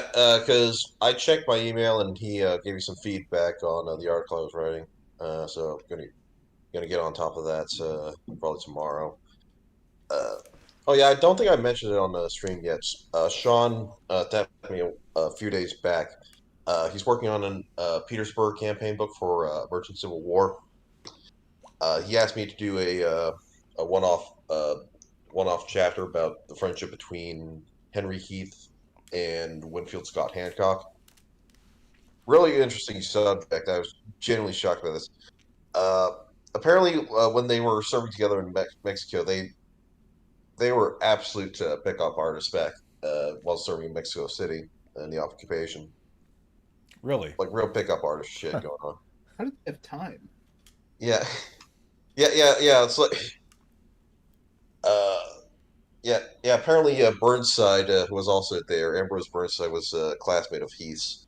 Uh, He ran over to Heath and said, "Hey, I've been pissed off this girlfriend of mine, and she's trying to kill me." I have a question about Burnside of great historical importance. All right, go ahead. Uh, when did he grow the hair? When does he grow that? Yeah, when did he grow I'm not. I that can't call myself an extension? expert on him enough to say when he grew it out, but may have been during the Mexican War, because it's about that time that facial hair is coming back in vogue. But after that, Have you read Gallant Little Army by any chance? I don't. Yeah, I have not. That's the I think that's like the big kind of I've read bits of it, big overview of Scott's campaign in Mexico. Pretty I need to get my book. I need to get. Uh, I need to get to the Mexican War at some point. Seems fascinating topic. Just uh, I it's don't know usually just enough, never but talk about beyond the context of all these guys eventually would go on to fight in the Civil War against each other. that's the main context in which everyone discusses it. Um, in America, at least, it seems. Yeah, Yeah. Although, I mean, I have to say, I think the Mexican War is a really fascinating subject in its own right. Um, Especially when you look at the kind of way in which Winfield Scott was able to actually land at Veracruz and then march all the way to Mexico City. It's a pretty bold maneuver. certainly is. I've heard it consider. I mean, I've heard at various points that it was considered highly improbable that he would succeed by European observers, and that Scott's reputation was just. I mean, if he hadn't, I mean, apparently his presidential campaign was very incompetent, but otherwise he should have been president. Yeah, Just riding off the back of his victories in Mexico. Yeah, but instead it yeah, was Zachary Taylor who was able to go to the White House, even though his campaigns were a fraction as good as Scott's. yeah. I've heard some really negative things about Taylor. Well, not super negative, but kind of just that he didn't really have any political positions, and he was just kind of a blank slate. The Whigs drew on, just kind of crammed and just they just rode his they rode Buena Vista into the White House pretty much, and just Yeah. And just as they did with William Henry Harrison back in the whichever election it was, 1840. Tippy Canoe and Tyler you know, too. Yeah, that's the yeah. It's greatest. really funny that the You're two getting times the Tyler. Whigs get into the White House, both their candidates die like early on into their office. Yeah. Well, Um, Zachary Taylor a bit later on, but it was still what only a bad fucking track record that they had. yeah, the Whig Party. I mean, the Whig Party had two presidents die early on. They kicked the other one out of their party. They got a fourth one, right? Yeah, yeah. The Millard Oh, Fillmore. Fillmore Yes, was like, Fillmore. yeah, yeah. Who went on to like form what was it, the Free Soil Party or No, some shit. he ran as the Know Nothing candidate. I don't know if he was involved with Oh, Free Soil, but in I think it was 18. oh, I'm getting him confused with Van Buren in that Yeah, case. Yeah, I think you might be. Yeah, Fillmore. Fillmore's yeah. So is Fillmore ironically the most successful Whig president? Just because Um, the other three either died really early or weren't Whigs. yeah. I guess to some extent he is. Then huh. again, there's I Well, think Sean brought up the argument that Oh, the chat's talking about human waste, so we should probably get back to the Kings of France. right. So it leaves us at Charles the Eighth, the Affable, who has a very interesting looking face. That's yeah. I haven't looked good at the portrait, but from what I've read, he was not a he was not a he was not great in the looks department. none of these guys seem to be No. great in looks apart from their portraits. I mean, I guess what I could say neutrally about the appearance of Charles the Affable is that there's a lot going on when it comes to his Okay, face. let me see this portrait. Can you put it in the Discord? Um, I don't think I can. Hold Oh, on. You um, talking about I can try to pull it oh, up it's here. coming up in I the. got the Wikipedia page pulled up Oh, there we go. Yeah, I see it. I see it. just for a reference sheet for me. Definitely has a schnoz. Will say of all his predecessors, I say his portrait is the most uh pleasing to the eye. Well, to be honest, paintings are getting better in general. In the 1490s. Yeah. Um, so he takes the throne at 13. He's the son of Louis XI, and he's under the regency of Anne de Beaujeu, his sister, and her husband Pierre de Bourbon.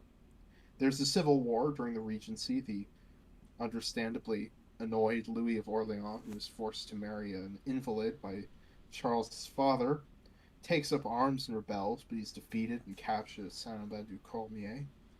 Uh, Apparently, a pretty brilliant piece of generalship by Louis de la Trémoille, who will be a staple of French military operations for the next 50 years or so.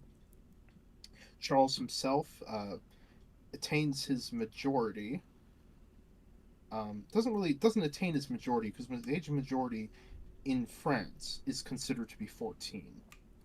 But the regency still sticks around until 1491, and he is most famous for beginning France's adventures into Italy.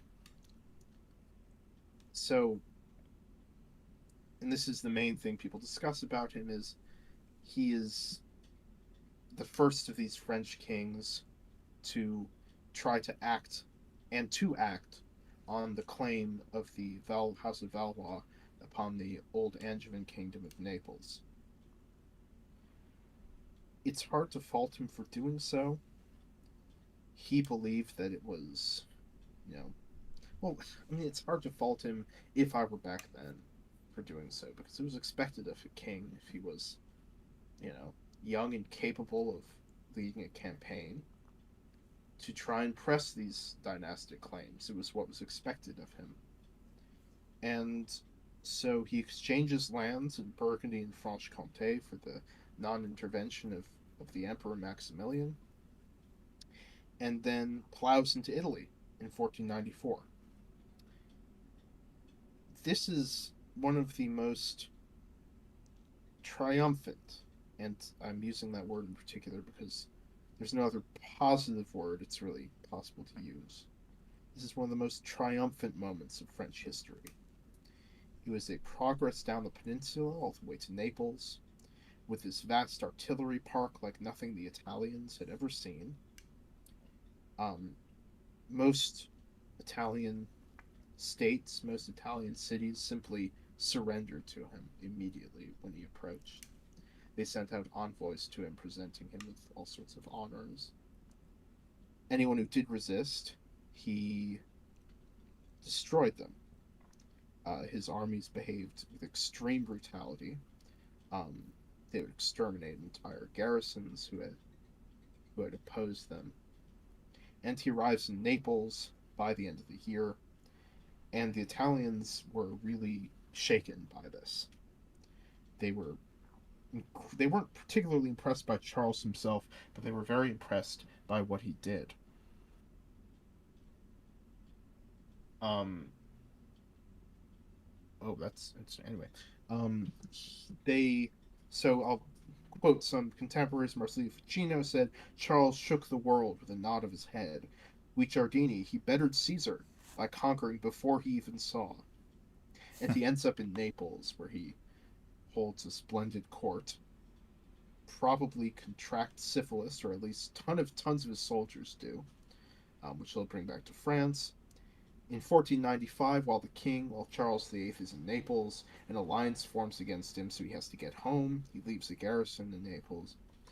He fights a battle on his way back home. The Italians try to block his way. He punches through them. It's a really nasty, bloody battle at Fornovo.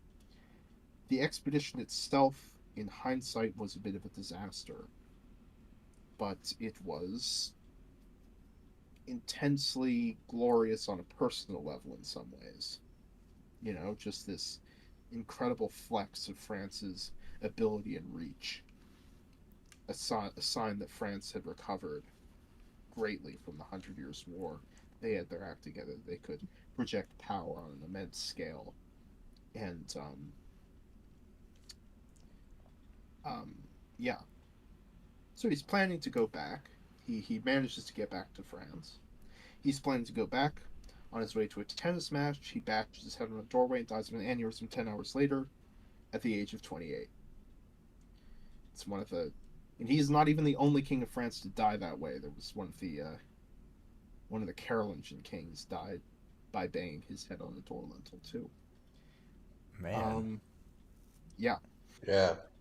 It's like getting struck. It's like a king dying because he got struck by lightning, except it's even stupider. Is that Carinus? Or was that? Wait, I'm trying to Karis, remember. I think. Was it Carinus, the Karis? Roman emperor who may have been struck by lightning. Um, yeah, it's kind of interesting. Only one king of France has ever died in battle, and that was Robert in the 900s. And two kings of France have died banging their heads on door lintels. It's kind of incredible. So the thing is, Charles's reign is when the good times start to roll. Um, and if you were to be transported by means of a time machine to another time outside the modern era, France between roughly 1490 and 1530 is one of the better times. There's a recovery from the Hundred Years' War, and population growth has and imports of precious metals haven't yet begun to cause heavy inflation. There are no particularly serious famines or outbreaks of plague. The main epidemic during this time, this is due to this expedition that Charles makes into Italy, is syphilis, which he brings back with him in his army. And it does a serious number on France. But otherwise, generally pretty prosperous and domestically peaceful times Charles presides over. So, what do you guys think? A pretty decent B tier candidate here. I'd One. say not. I don't think so. Oh, how The are you Italy leaning? thing was, I don't know. Sorry, Thersites, what was that? So where are you standing on this? I'm thinking C or D, actually. Hmm. And the reason is he has to exchange some pretty important lands for this trip to Italy that eventually, in the long run, nets him nothing except expenses and syphilis. Oh, Um, it's like a moment that the French can look on with considerable pride. The whole, the this jaunt down the Italian peninsula, and it really freaked people out. But it had, and it demonstrated the military might of France, but it didn't have much in terms of. And actually, there's something I want to mention first before we continue, which is that his overall plan was to assert his control over Naples. We don't know how serious he was about this. It seems current scholarship trends toward he was quite serious about the idea of once he's in Naples, he takes ship and goes to fight the Turks. He goes to fight Mehmed II, and he takes Jerusalem. That's the idea. Personal. Wow. Okay. So I'm Yeah. assuming that almost has to be like abuse from a hostile source because that plan is pretty delusional.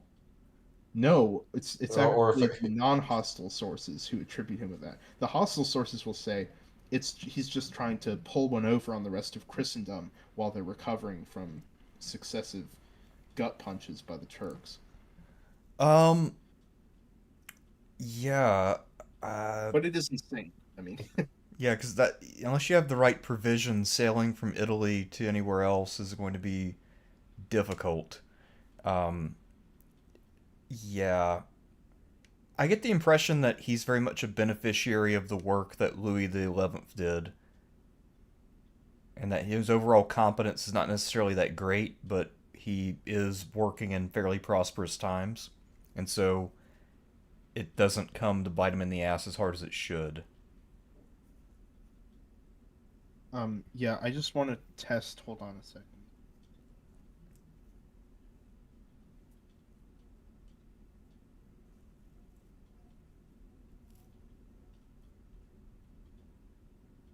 Is this better? Maybe. Is it louder? Uh, Yeah, I'm not. it doesn't sound louder to me. It's it was fine before, but Okay.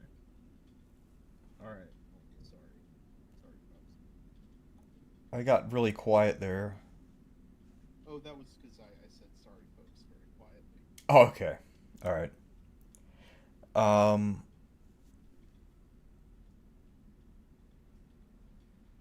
So what do we think for Charles the You're your even thing, quieter yeah, your for me thing is now. super quiet now. I'm not sure what happened. Apple? Okay, how about now? Okay, How's now it's this? super loud. Oh my god. Oh, I was turning it the wrong way. Oh, okay. All That right. that ex- that Yeah. explains it because every time that you've done it, you try to like fix the volume. You've Yeah, always like done it. put me in the F tier. So sorry. That's all right.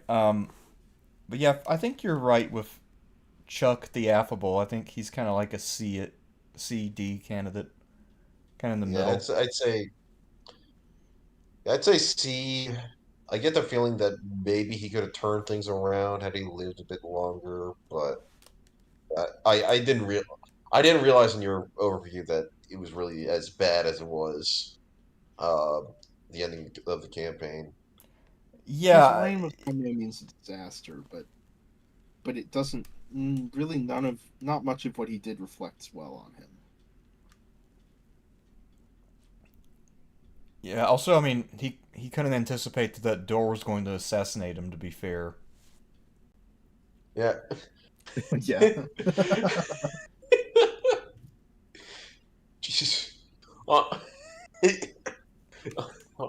Uh, yeah. Honestly, I think the story about him just dying, just hitting a fucking door frame made Yeah. made me the funniest story for this night. Like, But funnier than but anything from the fucking Charles VI. hold up. Do we have Just anything? the absurdity of that. We have some pretty ridiculous stuff coming up, I guess. But um, Oh, what I will say is that it is not known for certain whether the aneurysm was a result of the door, but apparently it was pretty hard. He was on horseback. He was going to a tennis match. Ooh. Um, Okay. oh, and he was riding. oh! On horse. It I wasn't thought he like was just top speed. walking into a room It and and, wasn't. and he It just wasn't like he accidentally. was. It wasn't like he was going at top speed. I don't think, but it was worse than if he had just been walking. Yeah, that would be okay. That makes a lot more sense because I guess in my head I had it pictured like he'd just gotten up off the toilet or something, and then maybe the door lintel Yeah, had George. been like the door lintel maybe had been jagged and maybe got an infection or something. I Yeah, wasn't thinking yeah, like that. yeah. Okay. No, no infections. It's a brain aneurysm. It kills him in 10 hours. Okay. All right. So He just drops dead ten it hours makes a later. lot more sense now, but still, that's not a very fun way to die. No, and at 28, I mean, he was not an old man at all. I think he's the second youngest of these people in terms of dates of death. Um, no, no, he's not. I sorry, that's stupid of me. He's like the third youngest. But yeah, Charles the Affable. I'm thinking. Yes, you guys go with C. That's wait, no. Yes, you did. You went with Yeah. C. Yeah. Let's. See, and then we have after Charles the Affable, we have um, what is known as the brief reign of Valois Orleans, and this would be Louis the XII, Yes. the father Do you of the remember people. the baby that peed on the Spider King and revolted against Charles VIII? This is him, because of course Charles VIII had no kids. Now, okay, another thing about Charles VIII's reign, I just want to get out of the way, is that under his reign, and apparently he was kind of he went along with it. I don't know how much of a player he was, but one of the most important things happened during his reign is the union with Brittany, and he does this by marrying Anne of Brittany, the Duchess. When he dies, Louis the XII, his cousin and the great grandson of Charles V, will marry her in turn. So he's had a wild life up to this point. He's 35 when he takes the throne. He had been on good terms with Charles VIII, so very surprisingly, in the years prior to his death, and he had been feuding with everybody. He had been living a dissolute, rakish life before taking the throne. When he does, he behaves quite well in the sense that he doesn't start taking revenge.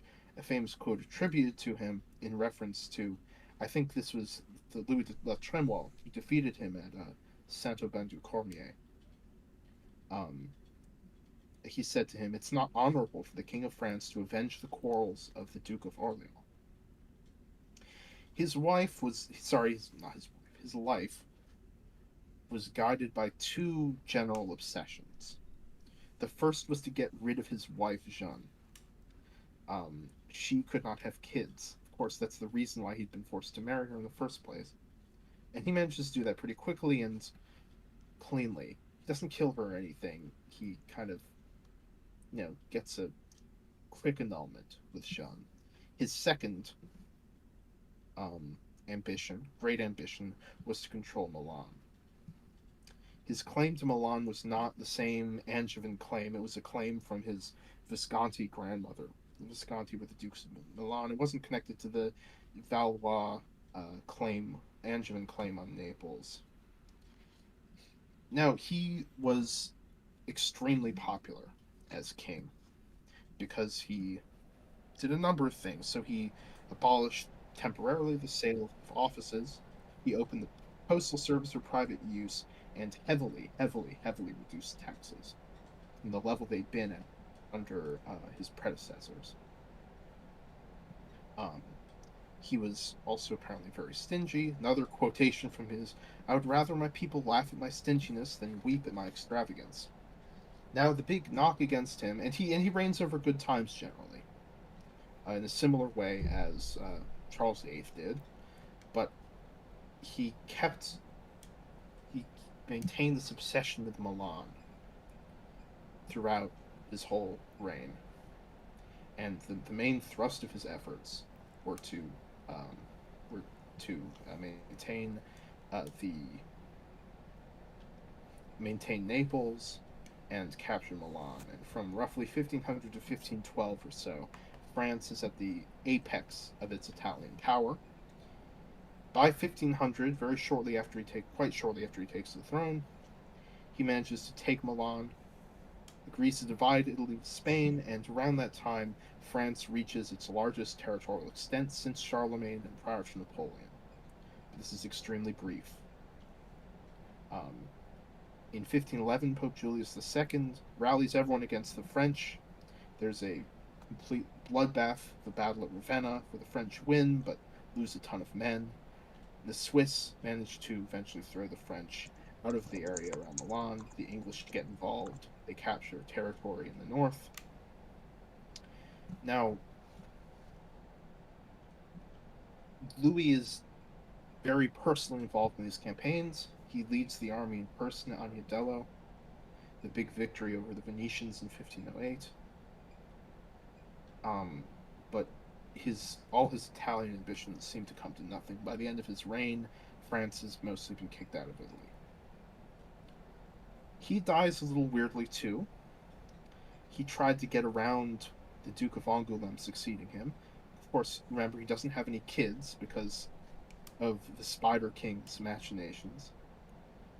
So he tries to get around Francis succeeding him, and he didn't like Francis, by marrying the 18-year-old Mary Tudor, and allegedly, she wore him out, essentially, with sex, and he died at 50. There's a really gross account that I'm not going to talk about, but it's there. No, go ahead and read it. Go ahead. I'm not doing it. I put my foot down. If you want to read Geoffrey Parker's biography of Charles V, it's in there. Okay? It's not particularly gruesome, but it's surprisingly graphic. Essentially, but the big postscript on Louis XII, um, he's probably the most popular of all these kings. His reign has no civil wars in it, no major rebellions. Life is pretty good.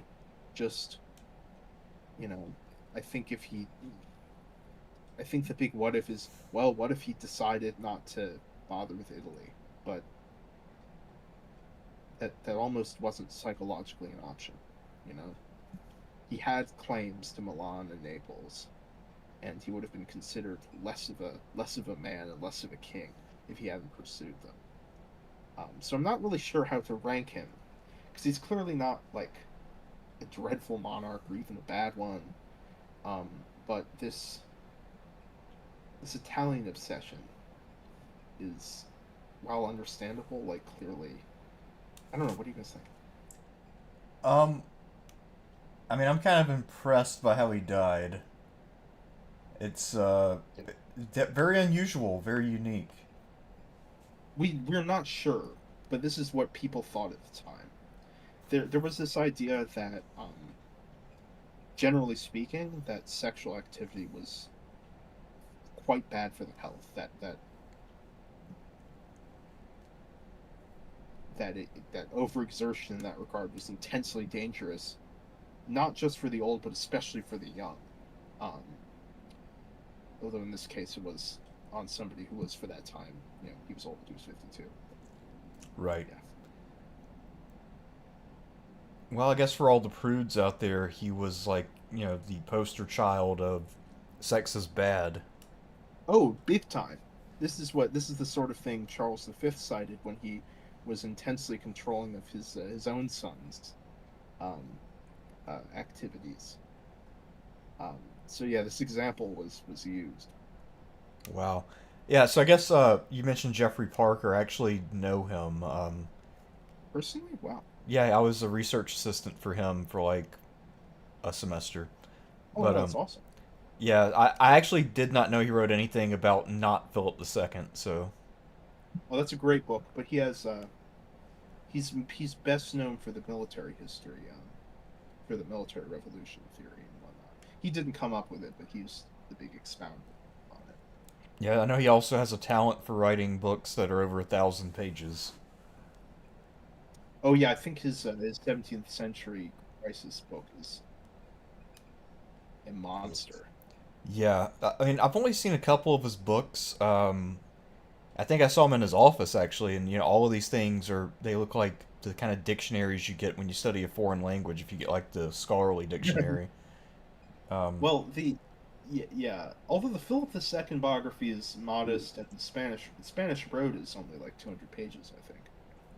It's probably my favorite book of his, Spanish Road, but they're all pretty good generally. yeah, I mean, I guess he got knighted by the Spanish crown, so he's done some work that people like. I think it's safe to say. Oh, well. Um, but yeah, so when it comes to the man who had a very interesting death, and I think comparatively, I would much rather die, having a much younger bride ride me out of existence rather than hit my head on a lintel while riding a horse through town. Um, There's gonna be some worse deaths here, like Yeah, yeah, considerably worse. yeah. Okay, yeah. I'm trying to think of other times in history. I know that's allegedly how Nelson Rockefeller died. No, no, no. Okay, let me clarify. This is not this is not death in the act.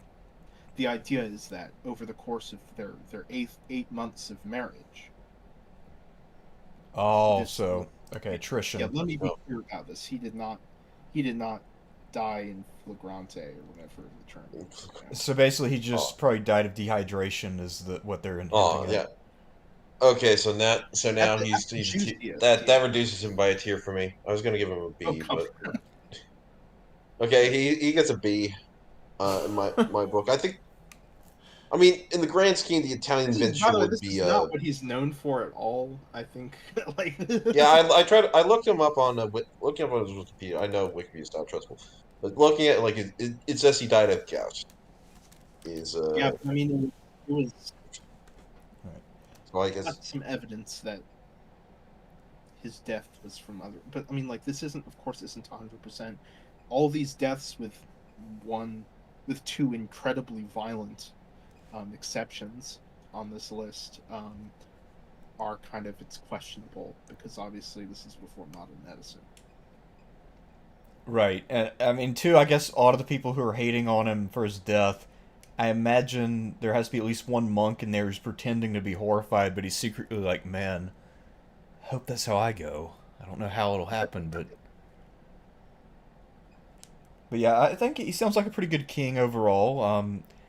He was very conscientious. He clearly had a kind of governing philosophy. He definitely turned his life around when he took the throne. So he tried to rise up to um, a different level of performance once he had serious responsibilities. From peeing on a king to being a pretty good king. Yeah, so he had a sense of a king must be at a certain level. Oh wait, And I wait a minute. I'm sorry. What's the story again about him Oh, he peeing was on the? urinating on when he was I at his baptism. Louis XI grudgingly attended. He, of course, he hated the Orleans family, and the baby Louis urinated on his sleeve, and so the king put him down and left the building even before dinner. So yeah, it was an incident. yeah, I think that actually happened. I don't think that's apocryphal. I read it in Baumgartner's biography of Louis XII. that sounds So like something that would happen pretty frequently. I mean, all apparently, the time, if you actively hate the baby, you're going to make a big deal out of it. And Louis XI actively hated this baby's family. Um, so yeah, yeah. I mean, I know when I was born, I peed on the doctor like first thing I ever did. yeah. So So should we maybe move on? yeah. yeah Anyway, yeah I think just shove him in B and let's go on. yeah, B above average but not spectacular, and then he was It's succeeded so weak. by It's not a man named Francis the First, the father of letters, and now we're in the Valois Angul. Is it Angulate? Anguilline. Angulum. This is Francois d'Angoulême, the Duke of Valois, who is the great great grandson of Charles V. This is our final. It's him, his son, and his grandkids, and then we're done with the Valois. Um, he was also Louis the XII's son-in-law. Took the throne at 20, and immediately went to go fight in Italy. And this is the best year and most glorious year of his reign is 1515, the very first year. I have been told that French school children to this day can recite 1515 Battle of Marignano, Francis beats the Swiss. And it has been kind of. And this Battle of Marignano makes his reputation. Unlike almost everybody else on this list, he is physically and personally a great warrior. Immensely strong person, and this image is ingrained into the minds of his subjects of this Hercules riding his steed into the pike wall of the Swiss and hacking enemies apart. Um, the campaign itself was very well conducted. It's a crushing victory of the Swiss, but I think like 15,000 people die. It's a completely horrendous battle. Um, and he immediately, the church comes, the Pope comes on his hands and knees and arrives at a concordat with Francis, giving more royal power over church appointments, um, which Francis then enforces upon a reluctant Sorbonne, reluctant French church, and the reluctant parlements, the high courts, the kind of court of last appeals that are scattered throughout France. I think there are 8 of them at Francis's time. And this is another theme of his reign, is that he is intensely authoritarian. He hated consulting popular and noble assemblies, and he was as close to an absolute monarch as the constraints of France's institutions allowed him to be, and the constraints of his own very rocky reign allowed him to be. Mm. Um, so he was personally incredibly charming, apparently, gallant, generous to his friends, amorous. In the 1520s, things begin to go a bit wrong. He comes into major conflict with the Bourbon family. The constable, who is a Bourbon, his wife dies, and so a huge amount of his lands fall into the hands of Louise of Savoy, who is the king's mother. Um, Francis is unsympathetic to the constable, having lost so much of his deceased wife's lands. The constable is contacted by the Habsburgs and the Tudors, and a three-pronged plan to essentially divide France is almost brought into action when the constable is caught, manages to escape, and goes into the service of the Habsburgs. So a major screw up, but it's one that throws the Bourbon family, who are direct descendants in the male line of Louis of Saint Louis, Louis the Ninth. It throws them into disgrace for about 30 years, and provides the Spaniards with a kind of a pawn. Now, then later on in the 1520s is his probably his worst hour, which is the Battle of Pavia. He's defeated by the Habsburg army and is taken prisoner and is carted off to Spain, where he signs after. I mean, and his captivity is fascinating. My favorite source for it, not source for it, but secondary source for it, is Jeffrey Parker's biography of Charles V. There's a whole chapter about the backs and forths of the negotiations between Francis the First and Charles V. Um, but eventually he signs off on huge concessions to the Spaniards and the Habsburgs, and is allowed to go free, with his sons kept behind in Spain as hostages. And he ignores the treaty. He doesn't allow it to be implemented, and his sons have to rot in Spain for a while as hostages. So it's it's sort of a disaster, but it's kind of it shows you a different way of dealing with defeat and capture than John II. Partly because his Agreed. capture, his circumstance of his imprisonment comparatively were crap. Um, so much so that he got dangerously ill during his captivity. So what else is he known for?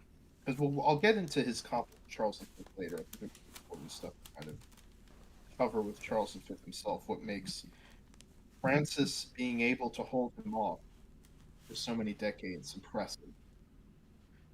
He's also so Francis the First is also known for his alliance with the Turks, which scandalizes Europe. Not only an alliance, but he also places for some time places the port of Toulon at Hayreddin Barbarossa, the um, European Muslim pirate in the Mediterranean, at disposal. A mosque and a Christian slave market flourish in Toulon for a whole winter. Universal horror. He's a great builder and patron at various points of Cellini, Andrea del Sarto, Leonardo da Vinci, Rosso, Primaticcio, and Jean Courbet. Um, and I'd say his greatest achievement is to hold on to some of the Burgundian lands that Louis XI took.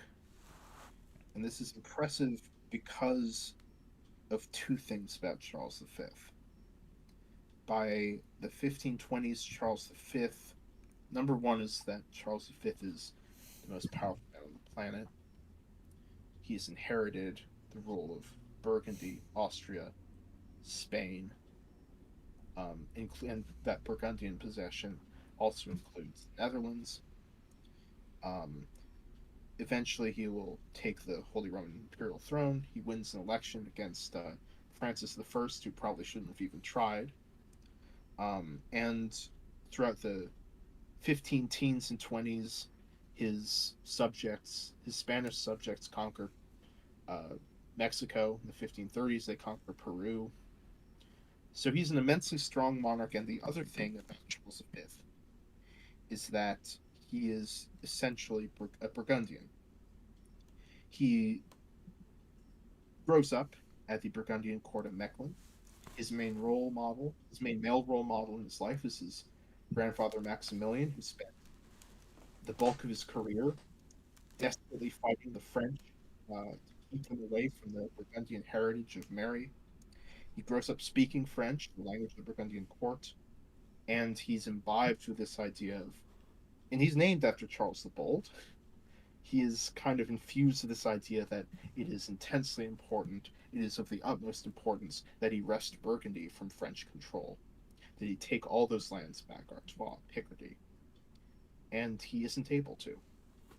So I think that speaks to Francis's ability to hold Charles off. Now, he ruled for a really long time. There's a ton on Francis the First that I don't think we have time to get to, but um, there's a reason he's probably the most famous of all the monarchs on this list. I think that's fair to say.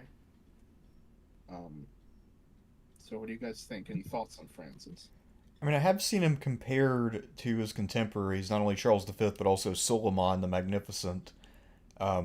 As all three of these men living at the same time and really being consequential landmark rulers. So I think that was the premise of a book by John Julius Norwick, actually. And Oh, yeah, I've seen I forget who the fourth person they threw in there was, but Henry VIII. Henry VIII. So yeah, Almost. yeah. I mean, Francis was surrounded on all sides because the Habsburg marriage scheme finally paid off in full, and so Charles more or less inherited all of Europe except for France, and then France had to fight on every Has front. has any plan has any plan, any multi-generational plan in history gone as well as that?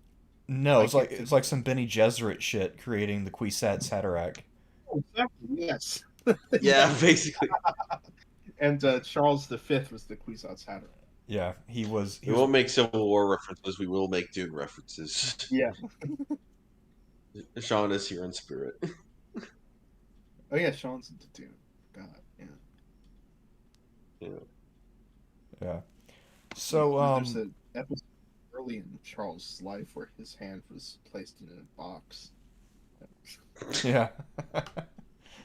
And then a needle was placed next to his gum. He was giving very Mary, specific instructions about how to regard fear. exactly. Yep. Um, so I guess the other important thing about Francis, and he's just his life is so utterly rich with events and incidents and things. He presides over the first influx of Protestantism into France. It's originally of the Lutheran variety. Calvinism develops during his reign, but it is at a rather low level and mostly under the surface. We'll talk about the explosion of the Calvinists a little later, but um, this doesn't take place under Francis I. There are no wars of religion under him. There's a really nasty massacre against the Waldensians later in his reign, but um, nothing, nothing cataclysmic yet. Right.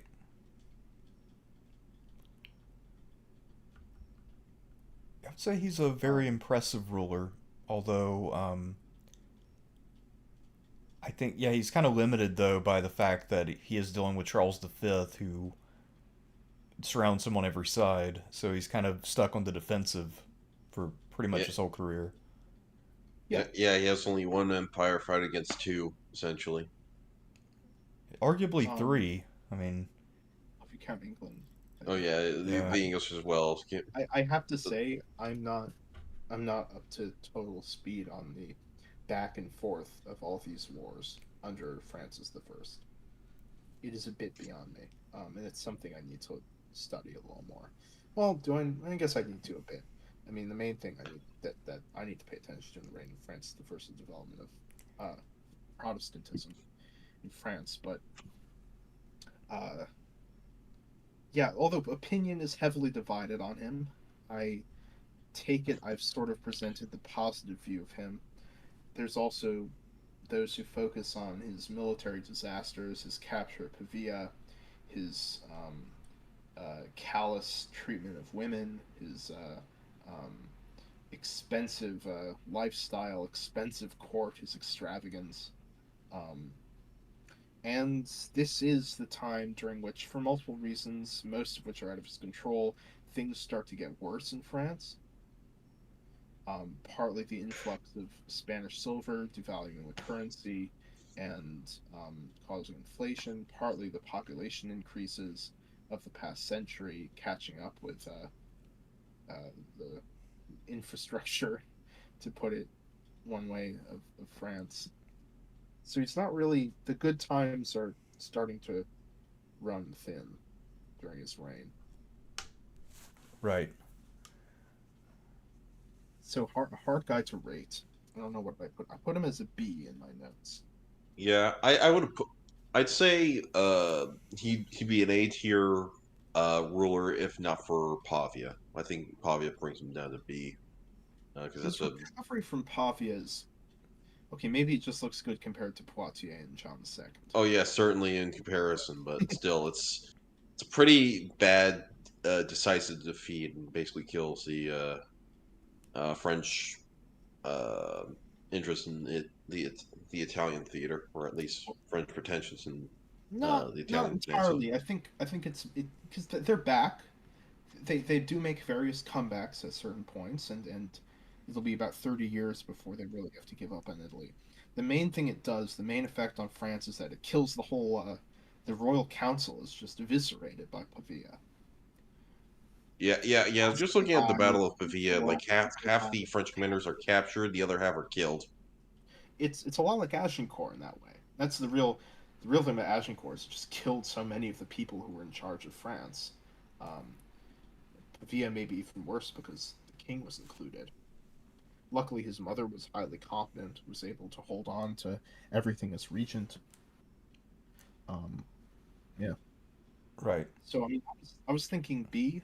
I, Maybe yeah, maybe that's it. Maybe Pavia. I think Pavia might be bad enough to put him down a letter. I think B is fair because I mean he is playing on extra hard difficulty here. Circumstances in general were not that favorable because of him being surrounded and at war pretty much his whole But reign. here's the thing: it does present certain opportunities because Charles is playing on hard difficulty too. He spends the majority of his reign.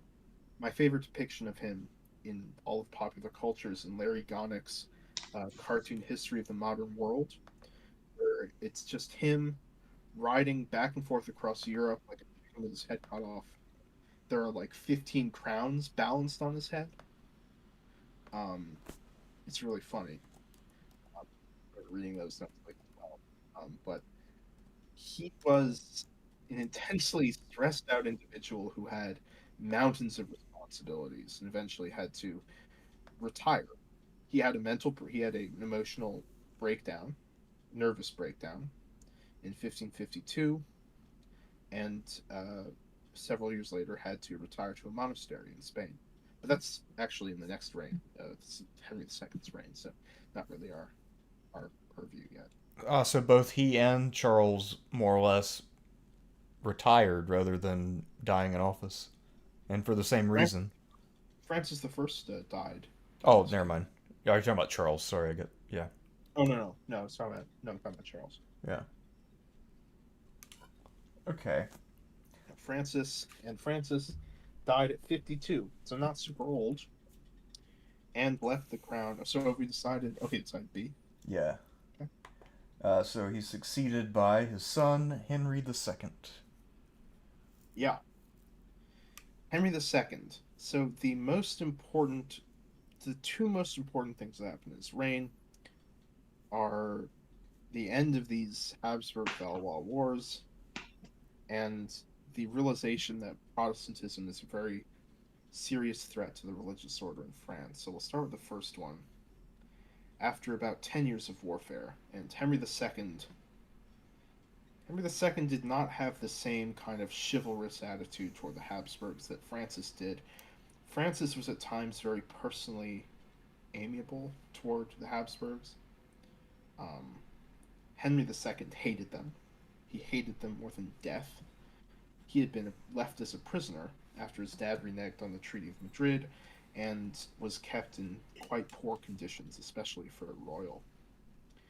So he fights the Habsburgs hard, and the eventual result is the Peace of Cateau Cambrésis in the last year of his reign of 1559, which essentially, to sum it up, is an acknowledgement of the French defeat in Italy, whereas the Habsburgs have to acknowledge that the French have decisively won some more territories along the Rhine, and the English suffer the biggest humiliation of having to acknowledge their loss of Calais, which the French take in 1558. The expenses of the war mean he has to resort to steep loans, taxes can't cover it anymore, so his credit suffers immensely when there are fights over how to pay that back. Um, and toward the end of his reign, and this is part of the reason why he, even though he hated the Habsburgs, felt he needed to make peace with them, is that toward the end of his reign, something starts to happen, which is that he notices that the nobility of France are turning toward Protestantism, and not just petty seigneurs. The first Prince of the Blood, the guy who's next in line after Henry and his kids, Antoine de Bourbon, um, his brother, the Prince of Condé, they've gone Calvinist. The Queen of Navarre, Antoine's wife, has gone Calvinist. The constable's nephews, by the constable was his Anne de Montmorency was his best friend and main influence throughout the reign. Anne de Montmorency, all three of his nephews are turning Calvinist, um, which causes a sort of panic in certain Catholic circles. And something you'll see throughout the very late 1550s is that people, especially Catholics and Catholic foreign observers, are wildly overestimating the reach of Protestantism in France. They're giving estimates of 50% of the entire kingdom has gone Calvinist, things like that. Largely because the Calvinists are so bold, they're so out in the open and so immensely confident that they will win and that France will come over to their side. This freaks Henry out. Of course, the Valois kings derive a ton of their legitimacy from a special sort of sacral power that's unique to them as monarchs. For instance, the kings of France are some of the only laymen, I believe maybe the only laymen in all of Catholic Christendom, who are permitted at any point to um, take take communion in both kinds, both bread and wine. So they're almost sort of priest kings. They have the famous royal touch. Um, this idea that if you're physically touched by the king, it can cure you of scrofula, which is a kind of poorly defined skin ailment. So they derive a lot of their power from their relationship with the church, even if they always fight with the popes. The Catholic faith itself is incredibly important to these monarchs, and so when it seems threatened, Henry II freaks out, and he starts a series of intense persecutions that kill dozens, if not hundreds, of people, throwing hundreds more into prison, attempting to drive the Protestant movement underground. And after Cateau Cambrésis, after his peace with Spain, he devotes himself to this. In one of the celebrations for the treaty, he is killed in a freak accident while jousting. His opponent's lance shatters in his visor, and the splinter goes through his eye and enters his brain, and he dies in agony 10 days later. Ooh, that's a terrible way to go. That's Yep, Yeah. absolutely. Yeah, ah, it's the worst death of any of these guys. yeah, that's abysmal. Um, I am planning on making a video about the guy who did it. He is utterly fascinating, Gabriel de Lorge, um, Gabriel de Montmorency, the Seigneur de Lorge. Totally fascinating guy in his own right. Completely crazy career, um, but we need not go into that. Um, Yeah, didn't he become a Huguenot leader afterwards, like completely unrelated to the whole incident? I would not. I would argue not unrelated. Um, I've read a lot about Montgomery. I would argue not unrelated. It was a way. I think partly it was a way for him to psychologically cope with it, Hmm. because Henry II was, of course, a major persecutor of the Protestants, and so by becoming a Huguenot himself, Montgomery trans kind of transformed his self-image from one of some sap who accidentally killed the king to a sort of instrument of divine vengeance. And the Huguenots were extremely, extremely bold about regarding that. They wrote to Catherine of Medici shortly after, who was Henry II's wife and widow, who will soon play a major role in the affairs of the kingdom. They were very open to her. Your husband opposed the will of God, and that's why he died. This, of course, upset her a great deal, but they weren't there to make people happy. Um, they felt they were, speaking the truth to power. They were incredibly open about their opinion that this was divine vengeance. Um, it's of course also the only one of Nostradamus' prophecies that actually kind of came true. Kind of coasted on that for the past 500 years. Yeah. Um, so he leaves. I guess we'll get into what he leaves behind him in a bit, but any Absolute thoughts on Gerber? disaster is what he leaves behind. That's true. Well, Yeah. well, at least by the time he dies, like everything's calm. It's just as things go along after in his absence. Yeah, yeah, it's a shame that he died when he did, in some way. For many reasons. Um, one Yeah. of them being that I talked about all of those loans he had taken out from the Lyonnese banks. They were based upon his personal credit. He didn't have great credit, but he'd been king at least for more than a decade.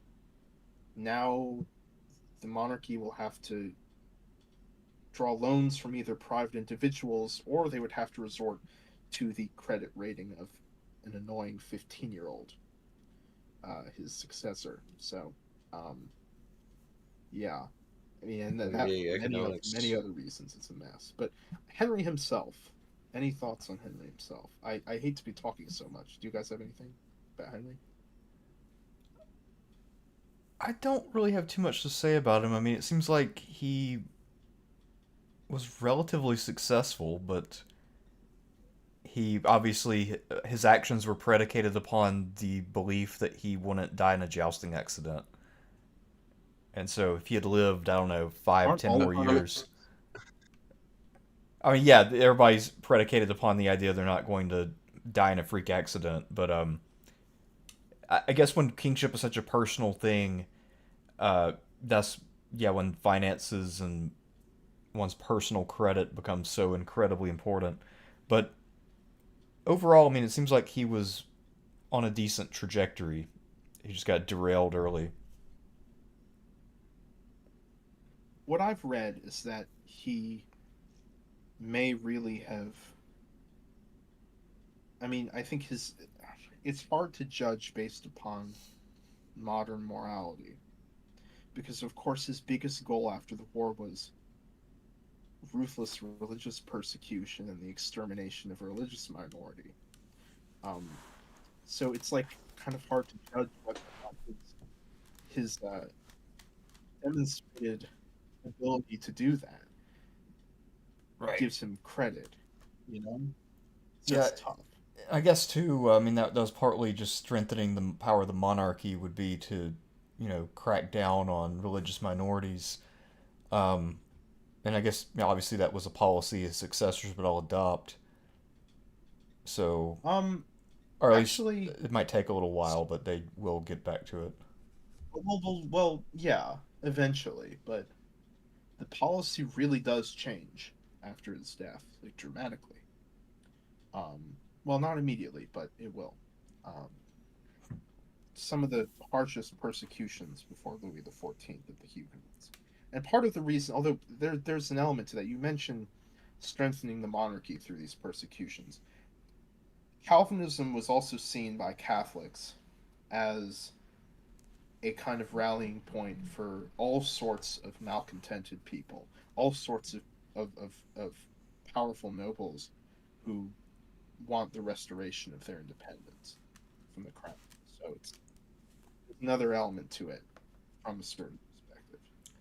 Right, and I guess by this point, and maybe I'm a little off on this chronologically, but I'm pretty sure that by this point in the Holy Roman Empire, I mean that's kind of how most of the nobles there are using Lutheranism is as a way to assert their independence or semi-autonomy at the least.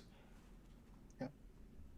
A process in which Henry II was only too glad to help them until 1559. You had this really awkward instance of Henry II burning people alive for beliefs held by those he was shuffling money towards in Germany. Right. Yeah, it's. I mean, clearly he was taking advantage of this as much as possible. I mean, he's a very ruthless man.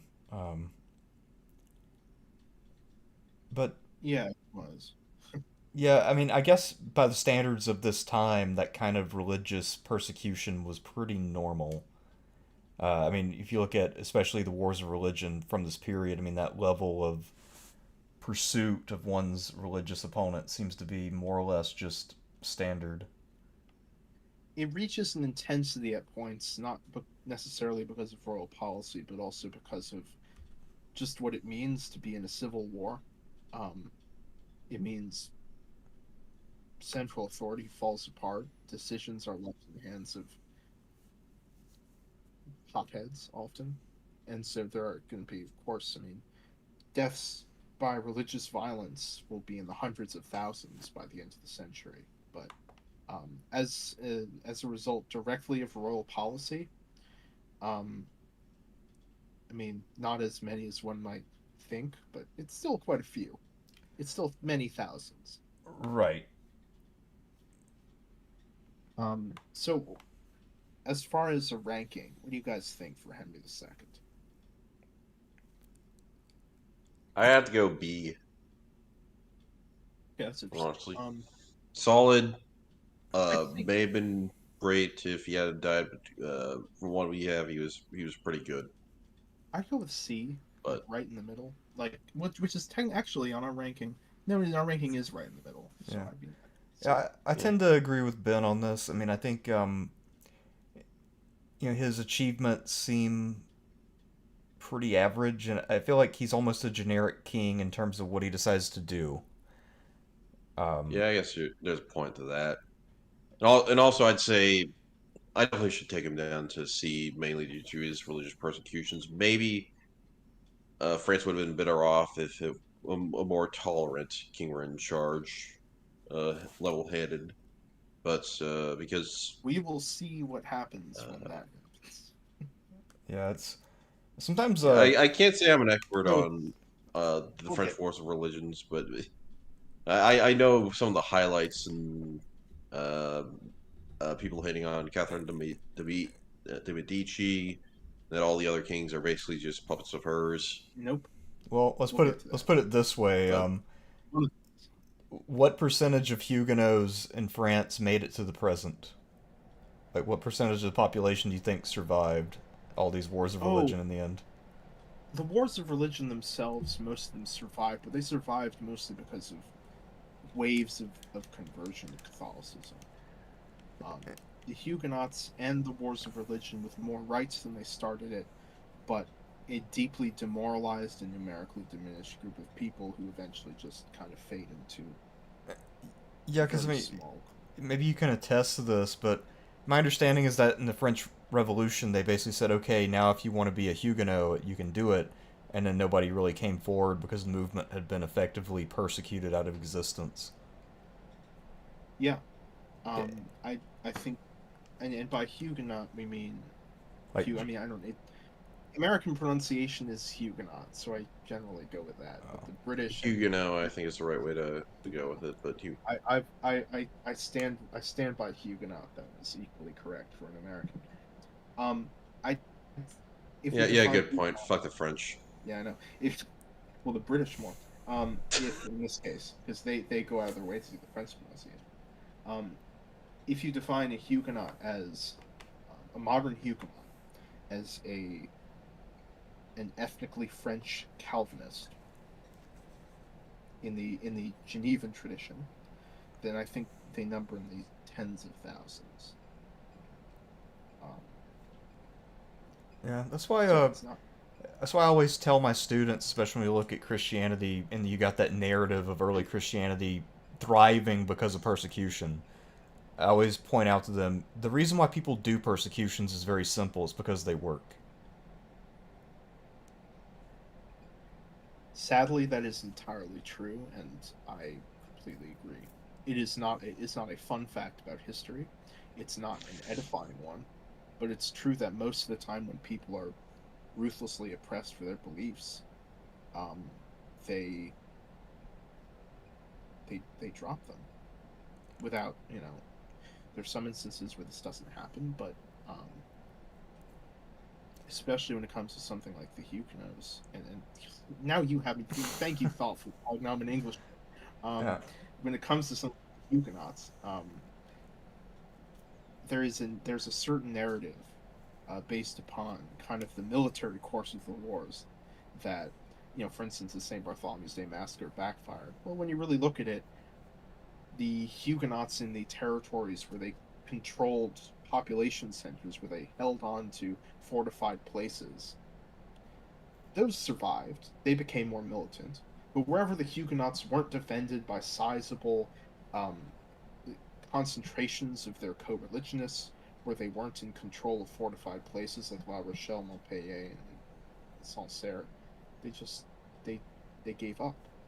Yeah. It's also for perhaps especially for people who are so um, um, such heavy believers in predestination, in destiny. This seems like a fracture in destiny, to be mercilessly slaughtered in the streets, to have your leaders being butchered, and the whole country and half of Europe celebrating. It's Right. um, caused a lot of people to simply give up. Yeah, I mean, I guess that makes sense. I didn't think about the predestination angle of it, but you're right. I mean, that would make these kind of defeats pretty difficult to swallow and make sense of. And I talked about it already, but the sheer optimism of the Huguenot movement in the late 1550s and through the 1560s, which is kind of one of the main themes of Hugh Dosy's work, the Parti Huguenot. Um, they genuinely believed that it was right there. France was theirs for the taking. They had to convert a few important people, and then everything. France would, get rid of its images, get rid of the mass, as practiced by the Catholics, and would become a firmly Calvinist country. They really believed this would happen. It was perhaps quite delusional, but when you have such a dramatic reverse, um, like the St. Bartholomew's Day massacre, that's just it breaks through that delusion. It's their classic. It's one of your classic examples of reality piercing through a delusion. Um, yeah, so it and many other massacres of that sort had a dreadful effect upon the Huguenots of France. Speaking of, Do you want to do some? Oh, sorry. yes, I guess for Francis II, I guess that's a pretty brief one then, because he only rules for a year. Yeah. So, and I'm thinking maybe after Francis II, we could do some super chats. I need to get some more water. So, Okay. um, so Francis II is the eldest son of Henry II. He's 15 years old when he becomes king, and he is technically at his full maturity. This is the king for whom, and it helps that he only ruled for a year, for whom I've read probably the largest percentage of the kind of primary source basis on this person. Um, he was kind of an average teenager. He really looked up to his uncles, the Cardinal of Lorraine and the Duke of Guise. Um, oh, by the way, he's the King of Scotland.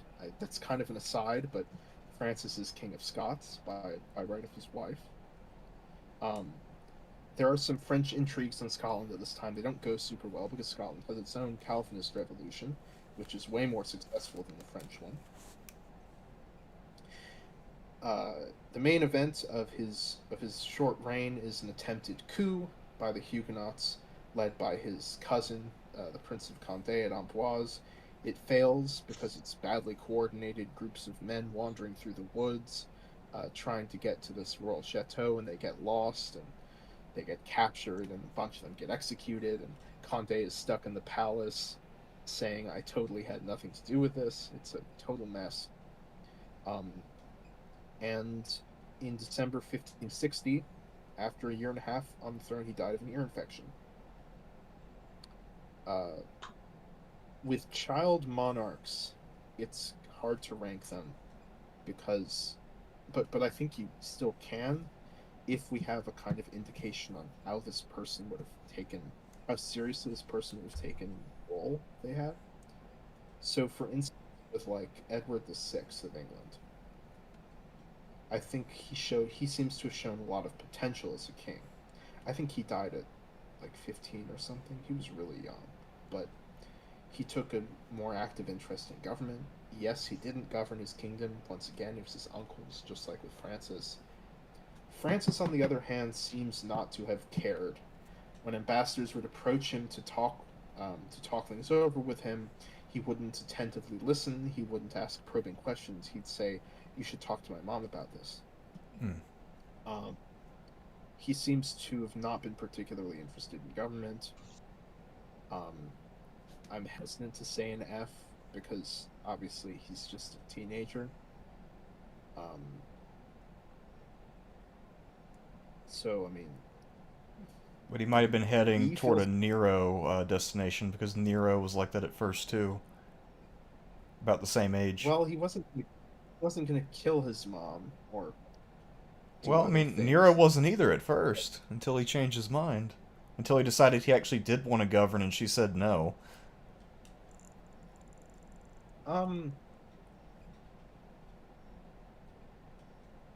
Was he headed in the Nero direction? I don't think so. Did he think he was a really awesome singer and chariot racer? No. Well, maybe he would have been He better than liked- Nero then. He liked hunting, but I mean, there's not much more. He seems to me to have been a kind of just an unimpressive, average teenager.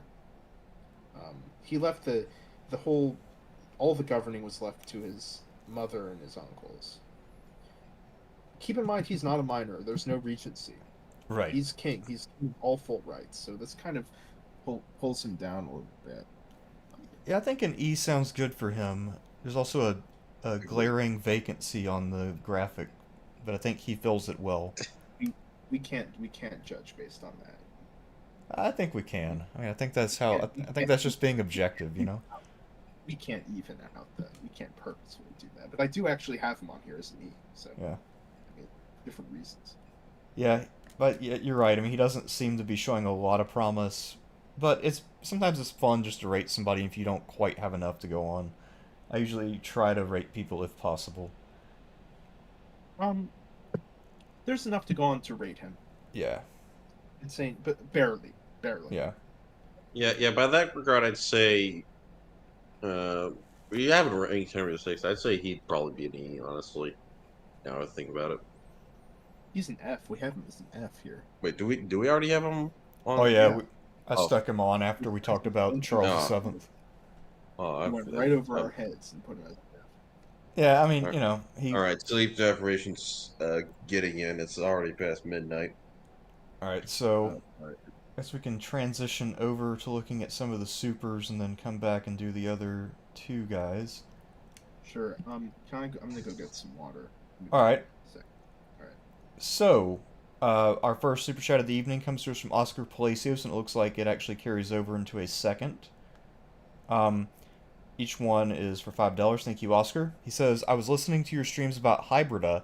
You mentioned Lucullus. I read a book about him by Frantana Tuano. I find Lucullus to be a competent leader, but he was outplayed by Mithridates and was resentful for that, and Pompey got all the credit. Would you make a video about him and got any books? Well, I would also recommend my video on Marcus Lucullus, who's his brother. So you'd learn a lot more about Lucius Lucullus in that. In terms of a really good book on Lucius Lucullus, there was a book in the early 90s by Arthur Cavini, and it is a dedicated biography of Lucullus. I think it's just called Lucullus: A Life. There actually is a famous review of this, which puts it in with the biography of Lepidus, and the reviewer kind of has like this old, snooty, British classicist attitude, and he says that both of these books suffer from being workmanlike in their composition, meaning that the writing is boring. And I think that is somewhat true of the Lepidus book. But actually, I found Cavini's book to be pretty well written and engaging. And so I would highly recommend the Cavini book. And I believe it was published by Rutledge. And it's probably a bit on the expensive side, so it'd be one you'd want to get out of the library or look for on Z Library or something like that. But it's definitely worth your time if you're interested in Lucullus. In terms of if he was outwitted by Mithridates, I'm not really sure if he was. I think it's more just that Mithridates was active over such a large geographical area and one that was not heavily urbanized. So forcing him to surrender was a very difficult process. And that it required Lucullus to build a bunch of forts and really hem him in. And then, of course, Mithridates got his in law Tigranes to side with them, so that expanded the scope of the war more. So it was a complicated campaign. In terms of pure battle, of course, the Romans had a massive edge, but the geography of it meant that they had to march pretty far afield to engage. And so that's why this campaign kept going. And Lucullus's key failing, in my opinion, is that he did not indulge his men enough in terms of giving them plunder, so they got tired of the war. And when they heard that Pompey was taking the command, they were thrilled. So that's partly why Lucius Lucullus got bumped. Our next one is also from Oscar. Thank you, Oscar. He says, last question about this topic. Are there any good books y'all recommend about the UK for about the 100 Years' War? And more about the rise of the UK. Also, the UK is fucked. 100 Years' War, there's a good Dan Jones book. Well, yeah, it's kind of like a popular intro level book on the 100 Years' War. Do you know of any good books in the 100 Years' War? Yeah. I was for most of the specifically 100 Years War stuff, I've been using Lord Sumption's 5-book series that just came out with the final volume. It's great. It's like super readable. The downside is it's like 3,000 pages long. For the rise of the British Empire, so for like the late 1600s, kind of like the building of the the aftermath of the Glorious Revolution, the building of a modern financial system in Britain, Sinews of Power. I forget who wrote it, but it's great. That's what I'd recommend for that. Yeah, I also have a book. I haven't gotten a chance to read it, so I don't know if it's good or not, but I've got one called The Organization of War under Edward III. And because, this topic came up within the last week or so that we're discussing now, I wish I had prioritized reading that over the summer, but I did not get around to it. Um, Anyhow, those are all pretty good places to start for 100 Years' War, I suppose. And I'm pretty sure it's a topic that's been covered reasonably competently by a lot of modern writers. Um, Even though, I mean, it is a pretty big topic. And of course, there's a lot of books about Joan of Arc and some of the major battles. There's a lot of stuff written about the English army and the longbow and all that.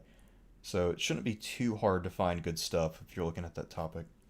Oh, and another book that focuses mostly on England in the 100 Years' War is I think it's Desmond Stewart. He wrote a book. I think it's just called The 100 Years' War. It's short. It mostly focuses on England. The Sumption stuff is like, I mean, I think it's probably mostly France. So that might Desmond Stewart might. I might have read the Desmond Stewart book a long time ago, now that you mention it. I think I read, yeah, Desmond Stewart, and then more recently, within the last couple years, I read the Dan Jones 100 Years' War book. Although, no, the one I read by Dan Jones was technically Plantagenets, but still basically 100 Years' War. I've seen that in a lot of bookshops. Is it good? It's pretty good. I mean, it's Okay. not like a scholarly work or anything, but it's definitely a good read, and I learned a fair amount, so I was pretty pleased with it. Our next super chat comes to us from Jimmy-O for 199, 2 parts. One of them I remember seeing a comment afterwards that just said he said something like he just wanted to say he loved us.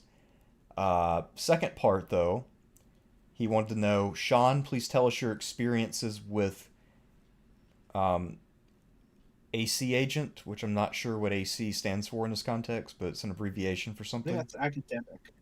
That's academic. I think Sean's done some. I think he might have done a stream with him at some point. He's a YouTuber. I don't really know much about him though. Oh, okay. I've heard of academic agent, but I'm also not familiar with him, and I didn't know Sean had gone on there. So, I think he did. I mean, I can ask him when he comes back about that, but that's news to me, so I don't really can't really say too much about that. Um, Sorry for not being Sean, by the way, to everybody. yeah, you should have just said you were Sean and just not corrected it the whole time. But, Sean's lesson got learned. like a voice piece or something. Or just when people say you don't sound right, just be like, I don't know what you're talking about. Yeah, You guys are I have no delusional. You just do hardcore gaslighting. idea. Uh, all right, the next one comes to us from Panama Chong for $10. Thank you, Panama. And he says, "Love these tier stream lists. About Charles VI, when he was lucid, was he described as intelligent or anything? I know a lot of mentally ill kings are tragic like George III. He seemed very interesting. Uh, do you know anything about Charles, when Charles was in his better episodes?" um, unremarkable is what I've seen. Um, although I'm not a scholar on Charles VI. It's possible I'm off, but what I've read is nothing to write home about really. Hmm. Yeah, 'cause, I mean, George is interesting because, of course, he was very intelligent and uh, articulate and creative and all that. So his illness is kind of a tragedy in a sense. But Yeah, it sounds like, George III was George III was interesting for plenty of reasons outside of his problems in that regard. oh yeah, I don't know innovator in what else. agriculture and you know, Also, merciless. his personality. His personality was interesting. Yeah, he would Um, not have been an easy. He would not have been a very good father based on the way he treated his son George IV. well, George IV was a crappy son. Yeah, I mean, but I wonder how much that his dad contributed to it by being an ass, because every time George III was lucid, he'd Yeah. look at his son and be like, "You're a fat ass." Did he really do that? Apparently, yeah, That's that's what I've amazing. heard. Like he just made fun of his son all the time and told him he was, fat, and I don't know if he said ugly, but he basically just said, you look like shit. And so I mean, it's What's the logic? What's the logic in calling your own kid ugly? I don't know, and he would do this You too. I calling think, yourself or your wife ugly? and he was doing this too at a time when he was well into his reign. His son was already well into adulthood, and his son was governing the country while he was out of it. And so his son, was carrying the torch for him, and he'd still be like, "Yeah, you suck." But I'm about to Okay, go was have this another bout how, of how late? insanity.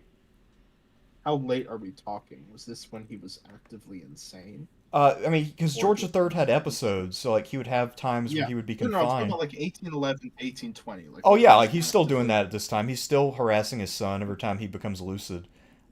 And I'm not sure whether he was trying to be playful or not, but I think it's pretty clear George IV took it very personally. Um, and so he was kind of happy when his dad eventually died, but he didn't get to be king till he was 60. And then he kind of went a little crazy himself because he became a little power mad. And one of the first things he did was open up a medieval casket to look upon the face of a dead ancestor. But of course, as soon as the air hit the body, it pretty much disintegrated right there. George IV is just depressing, Yeah, just downright depressing. he is. I mean, he was a miserable king, but he also was just miserable in general because he had that terrible Oh, relationship with his dad. that's what I mean. Yeah. That's what I mean. Just somebody who was just like, yeah, and he was smart enough to know how much everything sucked about him. How much is like how unlucky he'd been in so many ways. It's like, well, I'm He finally wasn't. king. I've done the job a Yeah. bunch of times over a long period of time. I'm not going to get any credit for that. And then I'm probably And going by to die this soon point, myself. he's severely obese. His wife is cheating on him pretty flagrantly. He's the people hate him. I mean, it's no wonder he seems to just retired into private and just ate his feelings. I mean, it's not like, yeah, it's really sad. Um, Yeah, Not to say he wasn't a crap king in an asshole, but yeah, yeah. No, he is a bit. I definitely would not want to trade places with George the Fourth. it's usually a good call. Yeah. It's a good question though. The Uh, answer is not as far as. yeah. Exactly. Next up is Jack L for $5. He says your videos have made the long drives across Missouri that I regularly make considerably less dull. Thanks for the good content. Well, thank you, Jack, and good luck on the long drives across Missouri. I've actually familiar with those because at one point my family lived in Kansas, and then we'd go home for Christmas in North Carolina. So I've been across Missouri a number of times. Not in a long time, but Never, back in the day. I've I've never been there, and I apologize, Jack L, that we haven't gotten to St. Louis. Well, we he's Capetian, not a Valois, so apologies. Yeah. And then Hose and Oz, I guess, left a super chat for 9.99. Thank you, Hose and Oz. And I don't think there's really a comment except for yo. Well, I'll scroll up and see. Yeah, so I think that's. So I'll just say yo. Yeah, it's Yo, and then Hey, yeah, that's yo, it. Chico. It's Razor Ramon. Well, that leaves us with two final Valois. Yeah. So the Duke of Orleans, Charles IX. Um, so he becomes king after his brother dies of an ear infection, December 1560. He becomes king at. Hold on a second. I didn't put the age, but he's well below the age of majority. I believe he was 10 or 9. So there's a tussle, a non-violent tussle over the regency. It goes to his mother, Catherine of Medici. Um, Now let's distinguish between Catherine as regent and Catherine as a powerful player and as kind of the de facto ruler of France for the next 10 years after this. Her regency is an attempt to solve, it's largely consumed by an attempt to solve the religious problem through toleration. A sort of limited toleration that was nonetheless kind of the most radical toleration that existed in Europe since, you know, the idea of tolerating another form of Christianity to any degree was quite radical. Of course, there were, various points Jews and Muslims were tolerated in parts of Europe, but it was different to acknowledge that there is a form of Christianity that can be allowed to exist alongside kind of well meaning, intensely energetic, and idealistic incompetence. She sent out a great deal of. She and the Chancellor, Michel L'Hopital, who's kind of this icon of religious freedom to this day in France, though not as famous as he once was. Um, they tried to solve the religious problem through compromise, but this gave many Calvinists the impression that they were on their side, and gave many Catholics the impression that the government, that the royal family, had been ideologically captured or physically captured by the Huguenots. This means that when civil war breaks out in 1562, both sides, and for very circumstantial reasons, such as the fact that the royal family was essentially kidnapped by the Catholic faction, the Huguenots take up arms with their justification, and this is under Condé, the prince who led the Amboise coup. Um, they take up arms, the official explanation being we are going to enforce the toleration edict that Catherine of Medici and the Chancellor and the King put forward, and we're going to free the royal family from captivity and restore the rights of the highest nobles of the realm, the Bourbons. The Bourbon family itself is somewhat divided by the war, so is the Montmorency family, and so the rather undivided family at the center of the Catholic cause ends up being the Guise family. So there is the outbreak of civil war in 1562. Luckily for Catherine, quite a few of the Huguenot generals are incompetent, and enough of the powerful Catholic nobles died or were made prisoner to give her a chance to make peace in 1563.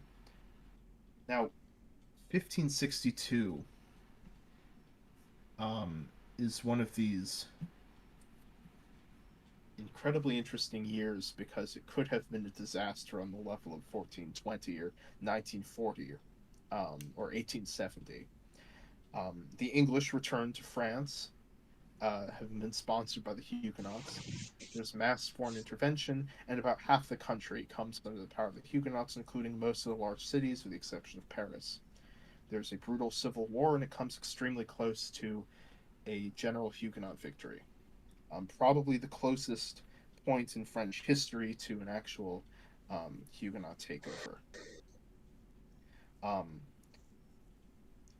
and a lot of this is caused because of the mixed signals emanating from the royal government, Catherine Medici. Now, about Charles himself, he is emancipated. The regency ends when he enters his 14th year in 1563. It's a little. Um, uh, anyway, sorry, no, not his 14th year when he becomes 14, 1563. And the rest of his reign is dominated by war against the Huguenots. He's not under a regency officially, but his mother still holds a great deal of power. As far as his personal um, qualities, he was an almost he enjoyed hunting to a almost concerning degree. He had a very serious temper, and he was intensely jealous of his younger brother Henry, born Edward Alexander. Henry was in charge during the Second and Third Wars, which took place in 1567, and then in 15 from 15 to 1568, and then from 1568 to 1570. Henry was the Duke of Anjou, was the one put in charge of leading the armies. He won some notable victories, and this made Charles extremely jealous, made him interfere in military affairs with unfortunate results, leading to losses. The most famous point in his reign is the St. Bartholomew's Day massacre. He signed off. This is one of the most debated things about this whole era: is what extent was agreed upon by King Charles. Did he want to have the Huguenot leaders killed, or did he want a general massacre of the Huguenots? Things tends to look that he just wanted the leaders to be killed and then spiraled into a nationwide massacre that killed thousands of people. In any case, as someone as a face-saving device, he took credit for the whole thing. He and his mother and his royal council, and he died apparently of tuberculosis in 1574 as a whole other round of civil wars were being kicked off. His reign is really interesting, and I know a lot about it, but the funny thing is that Charles kind of is in the background all the time. He's not a very active monarch. It's kind of a He's non-entity in a lot of ways. yeah, kind of more so than almost anyone else on this list. He's kind of, well, okay, except for Charles VI, but he's really never seems to be taking that much of an active role. Now, here's the problem. I don't know that much about his reign in the early 1570s. Maybe he took a more active role, but his health was really declining during that time too, so it'd be understandable if he just stayed in bed. I would say a D.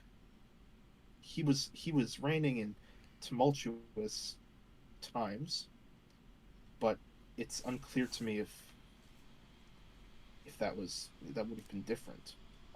If he had been, he was very young and inexperienced. He probably would have been dominated by his advisors anyway.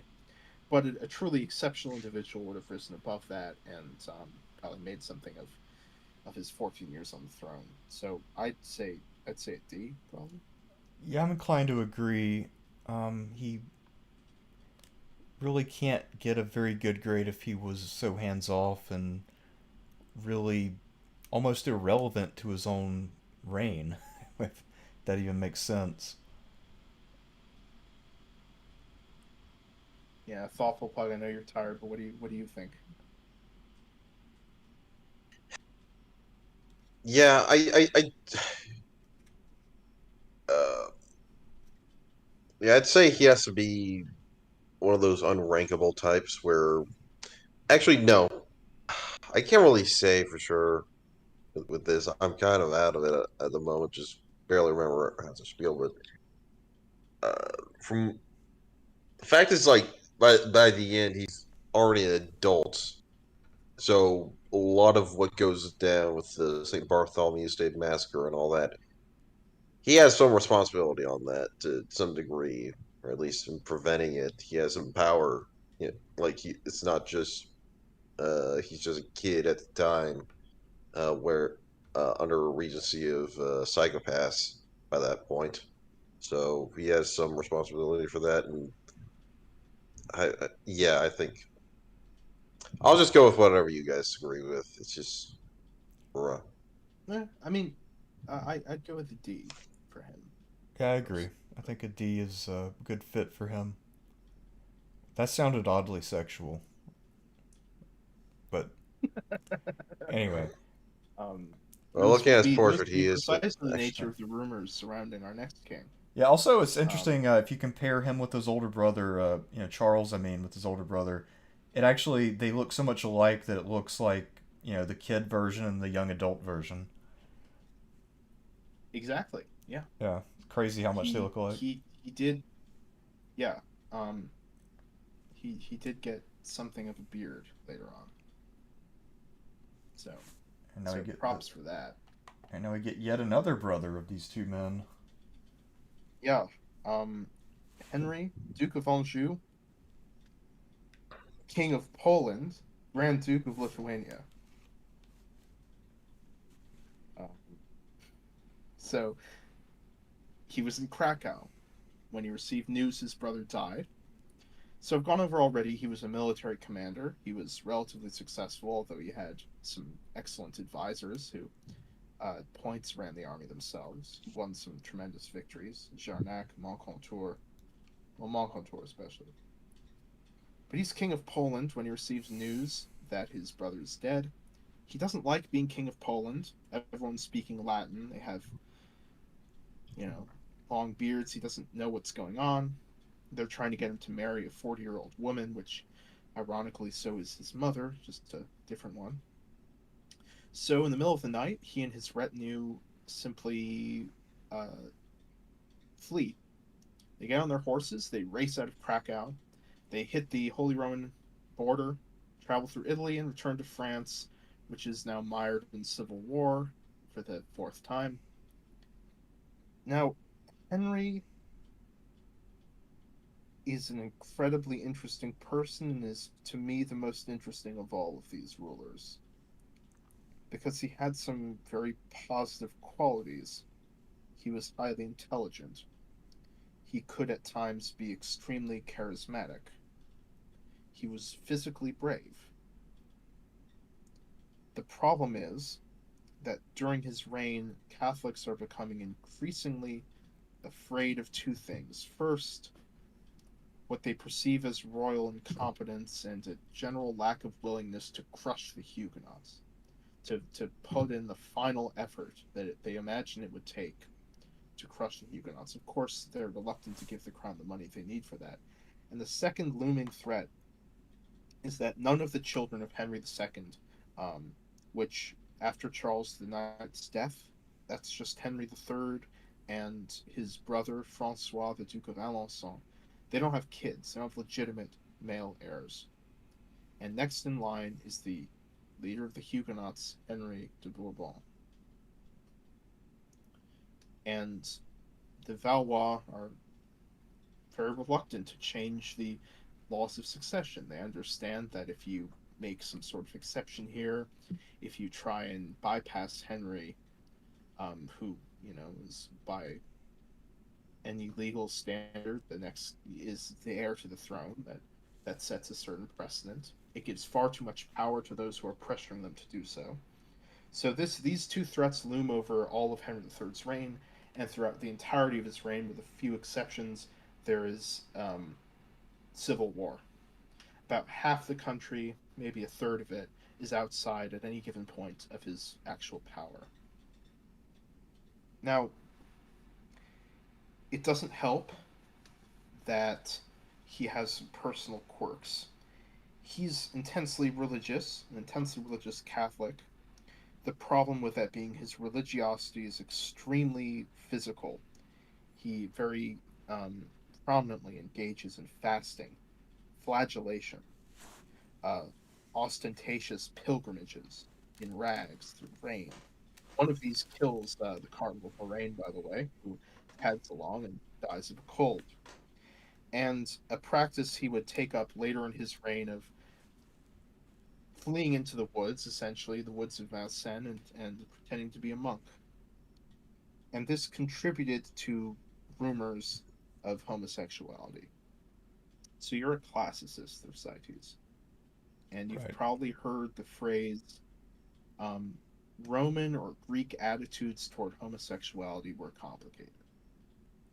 Yeah. Early modern French attitudes toward homosexuality were incredibly uncomplicated. It was thought of as the most hideous vice possible.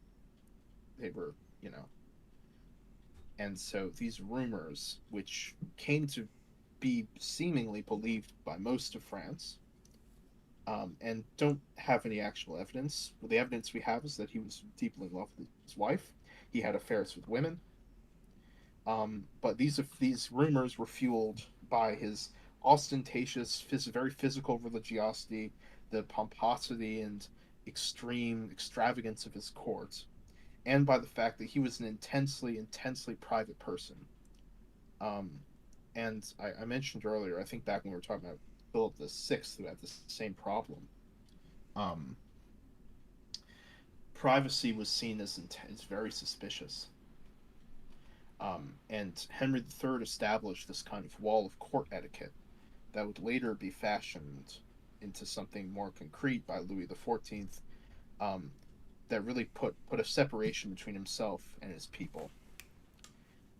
In certain cases, literally.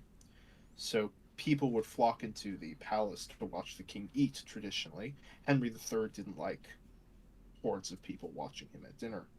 So he set up some screens behind which you could eat. He tried to reduce the amount of people who could watch him do so. He reduced access to the palace. Later in his reign, he recruited a bodyguard of 45 of his of his toughest followers, who were called minions.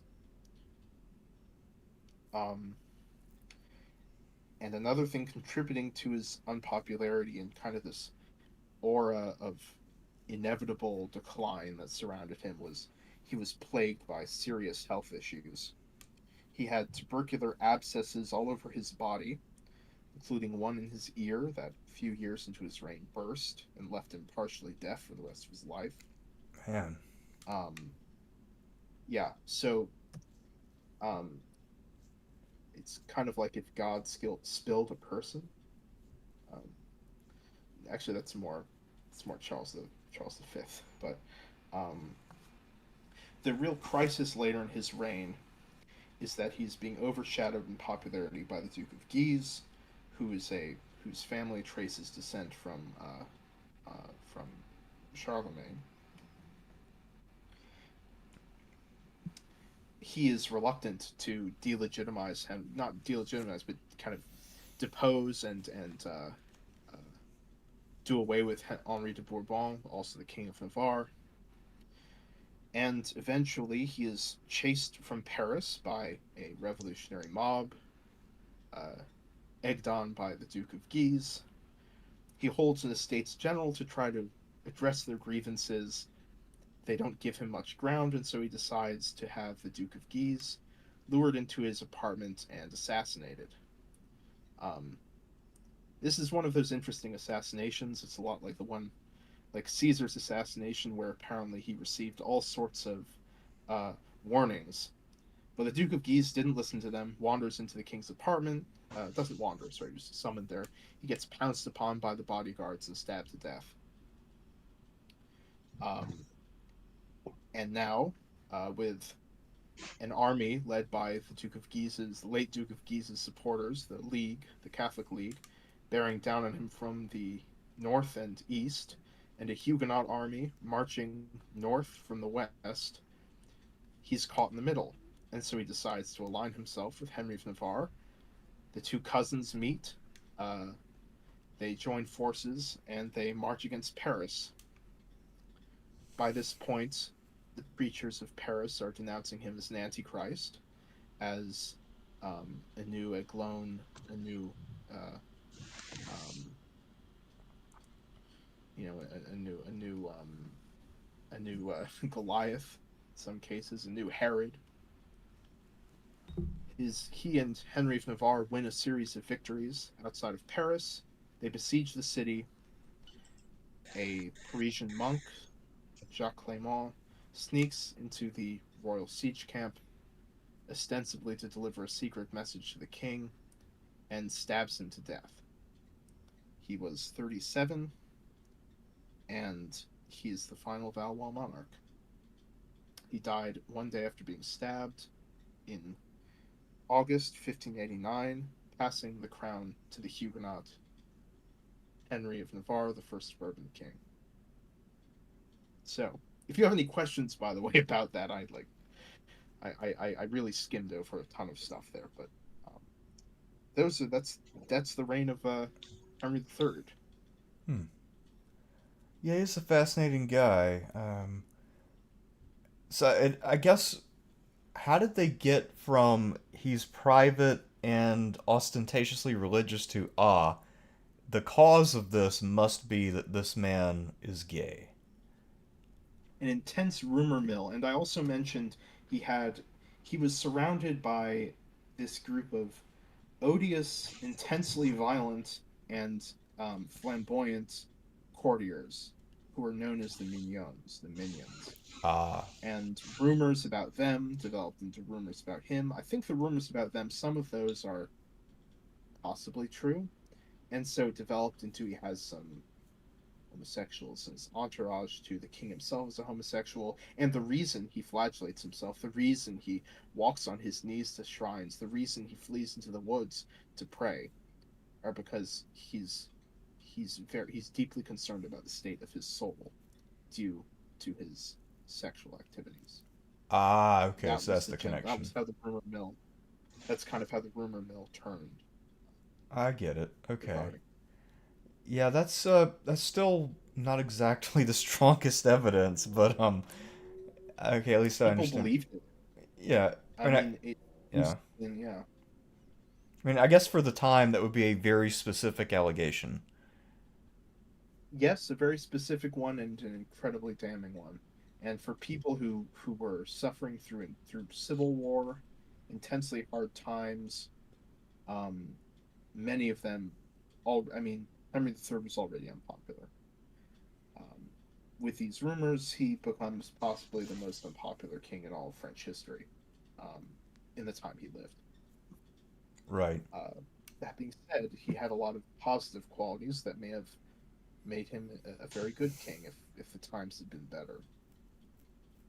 Um, so I'm definitely, yeah, I don't know. Yeah, fascinating fellow.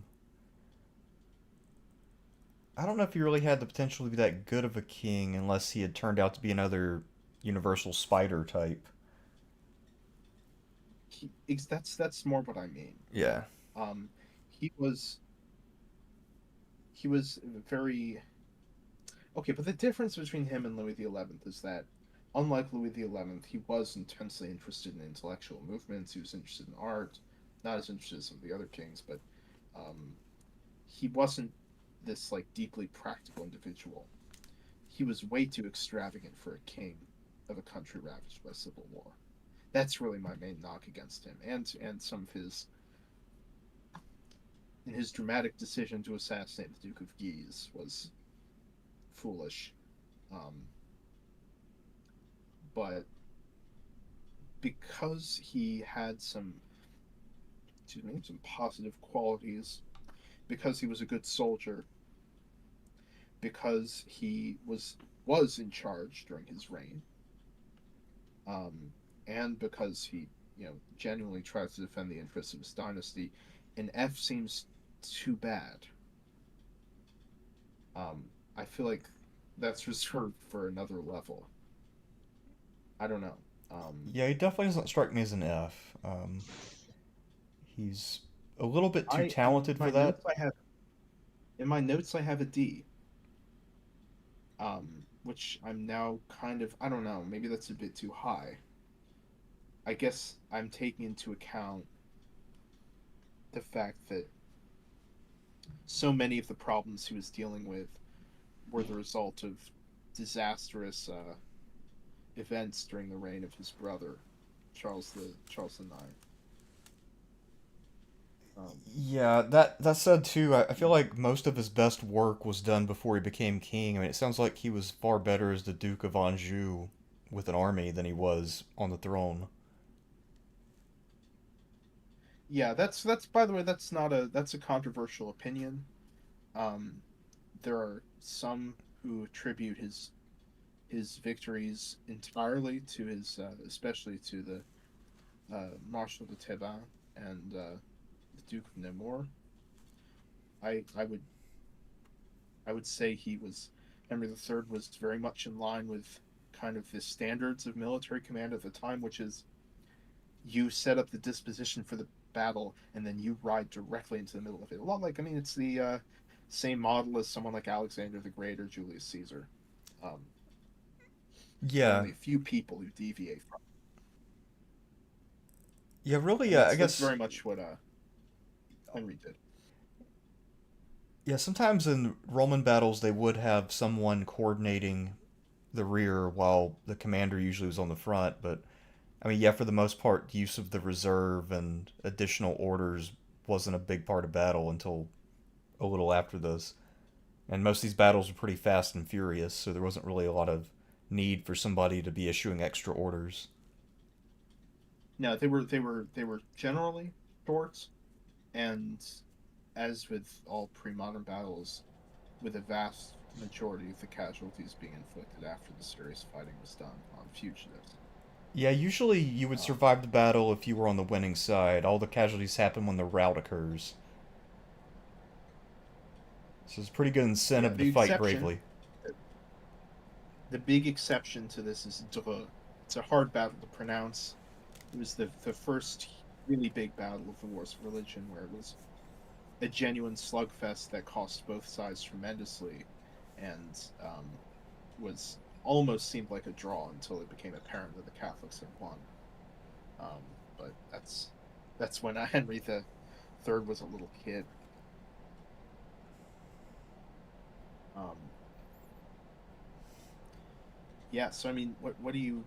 Yeah, any other questions about this guy? I find him utterly fascinating. He's not my exact area of study, but I mean, do you think he's he very might have? interesting. Do you think he might have been gay, or do you think that was just um, a negative I opinion think about it him? was. I think that was just a negative opinion. There's too much evidence he was really into women, and no evidence that, as far as I know, no evidence that he was gay. Um, but I might be wrong. I'm sure there are entire books written. Well, no, not entire books, but I'm sure there are many journal articles written on the subject. But as far as I've read, um, he was probably straight, just very unlucky in terms of in terms of some circumstances. It was, yeah, Right. Yeah, I tend to think you're probably right on that. I also tend to think you're right. He's probably in the D or E range. Um, and yeah, the whole privacy issue, I guess that really seems to have undermined his effectiveness. So it's one of those things where you have to be in a personality range to be effective as king, and he was not within that range. yeah, kind of. I mean, especially, yeah, the French just like to see their king, and the nobles wanted a king who would do everything with them. This is part of why they so many of them, despite his Calvinism, even before he converts, attach themselves to Henry IV, is because he's like them. He fights with them. He does other F words with them. He he hunts with them. He eats with them. He compares battle scars with his men. He's an incredibly effective general and all this stuff. Um, just they're enamored to him. It's like a kind of a. It reminds me almost of like Clovis or something. It's like almost pre-Christian, um, and especially when he converts to Catholicism, people really start to fall into line. Hmm. I think what pushes Henry into Henry III above an E is that despite France falling apart during his reign, he has still manages to keep several irons in the fire in terms of foreign policy. The big one is the Netherlands. He manages to keep Spain on its toes in the Netherlands and keep the Dutch going. Now, a lot of that isn't him. A lot of that's his brother, the Duke of Alençon. Um, but he prevents it. He. It's not like France becomes a direct vassal of Spain, as a good portion of it will shortly after his death. Um, so he does well in that regard. Right. So I'd say a D, personally. I think that's probably the appropriate place to put it. What do you think? I concur. I think that seems fair.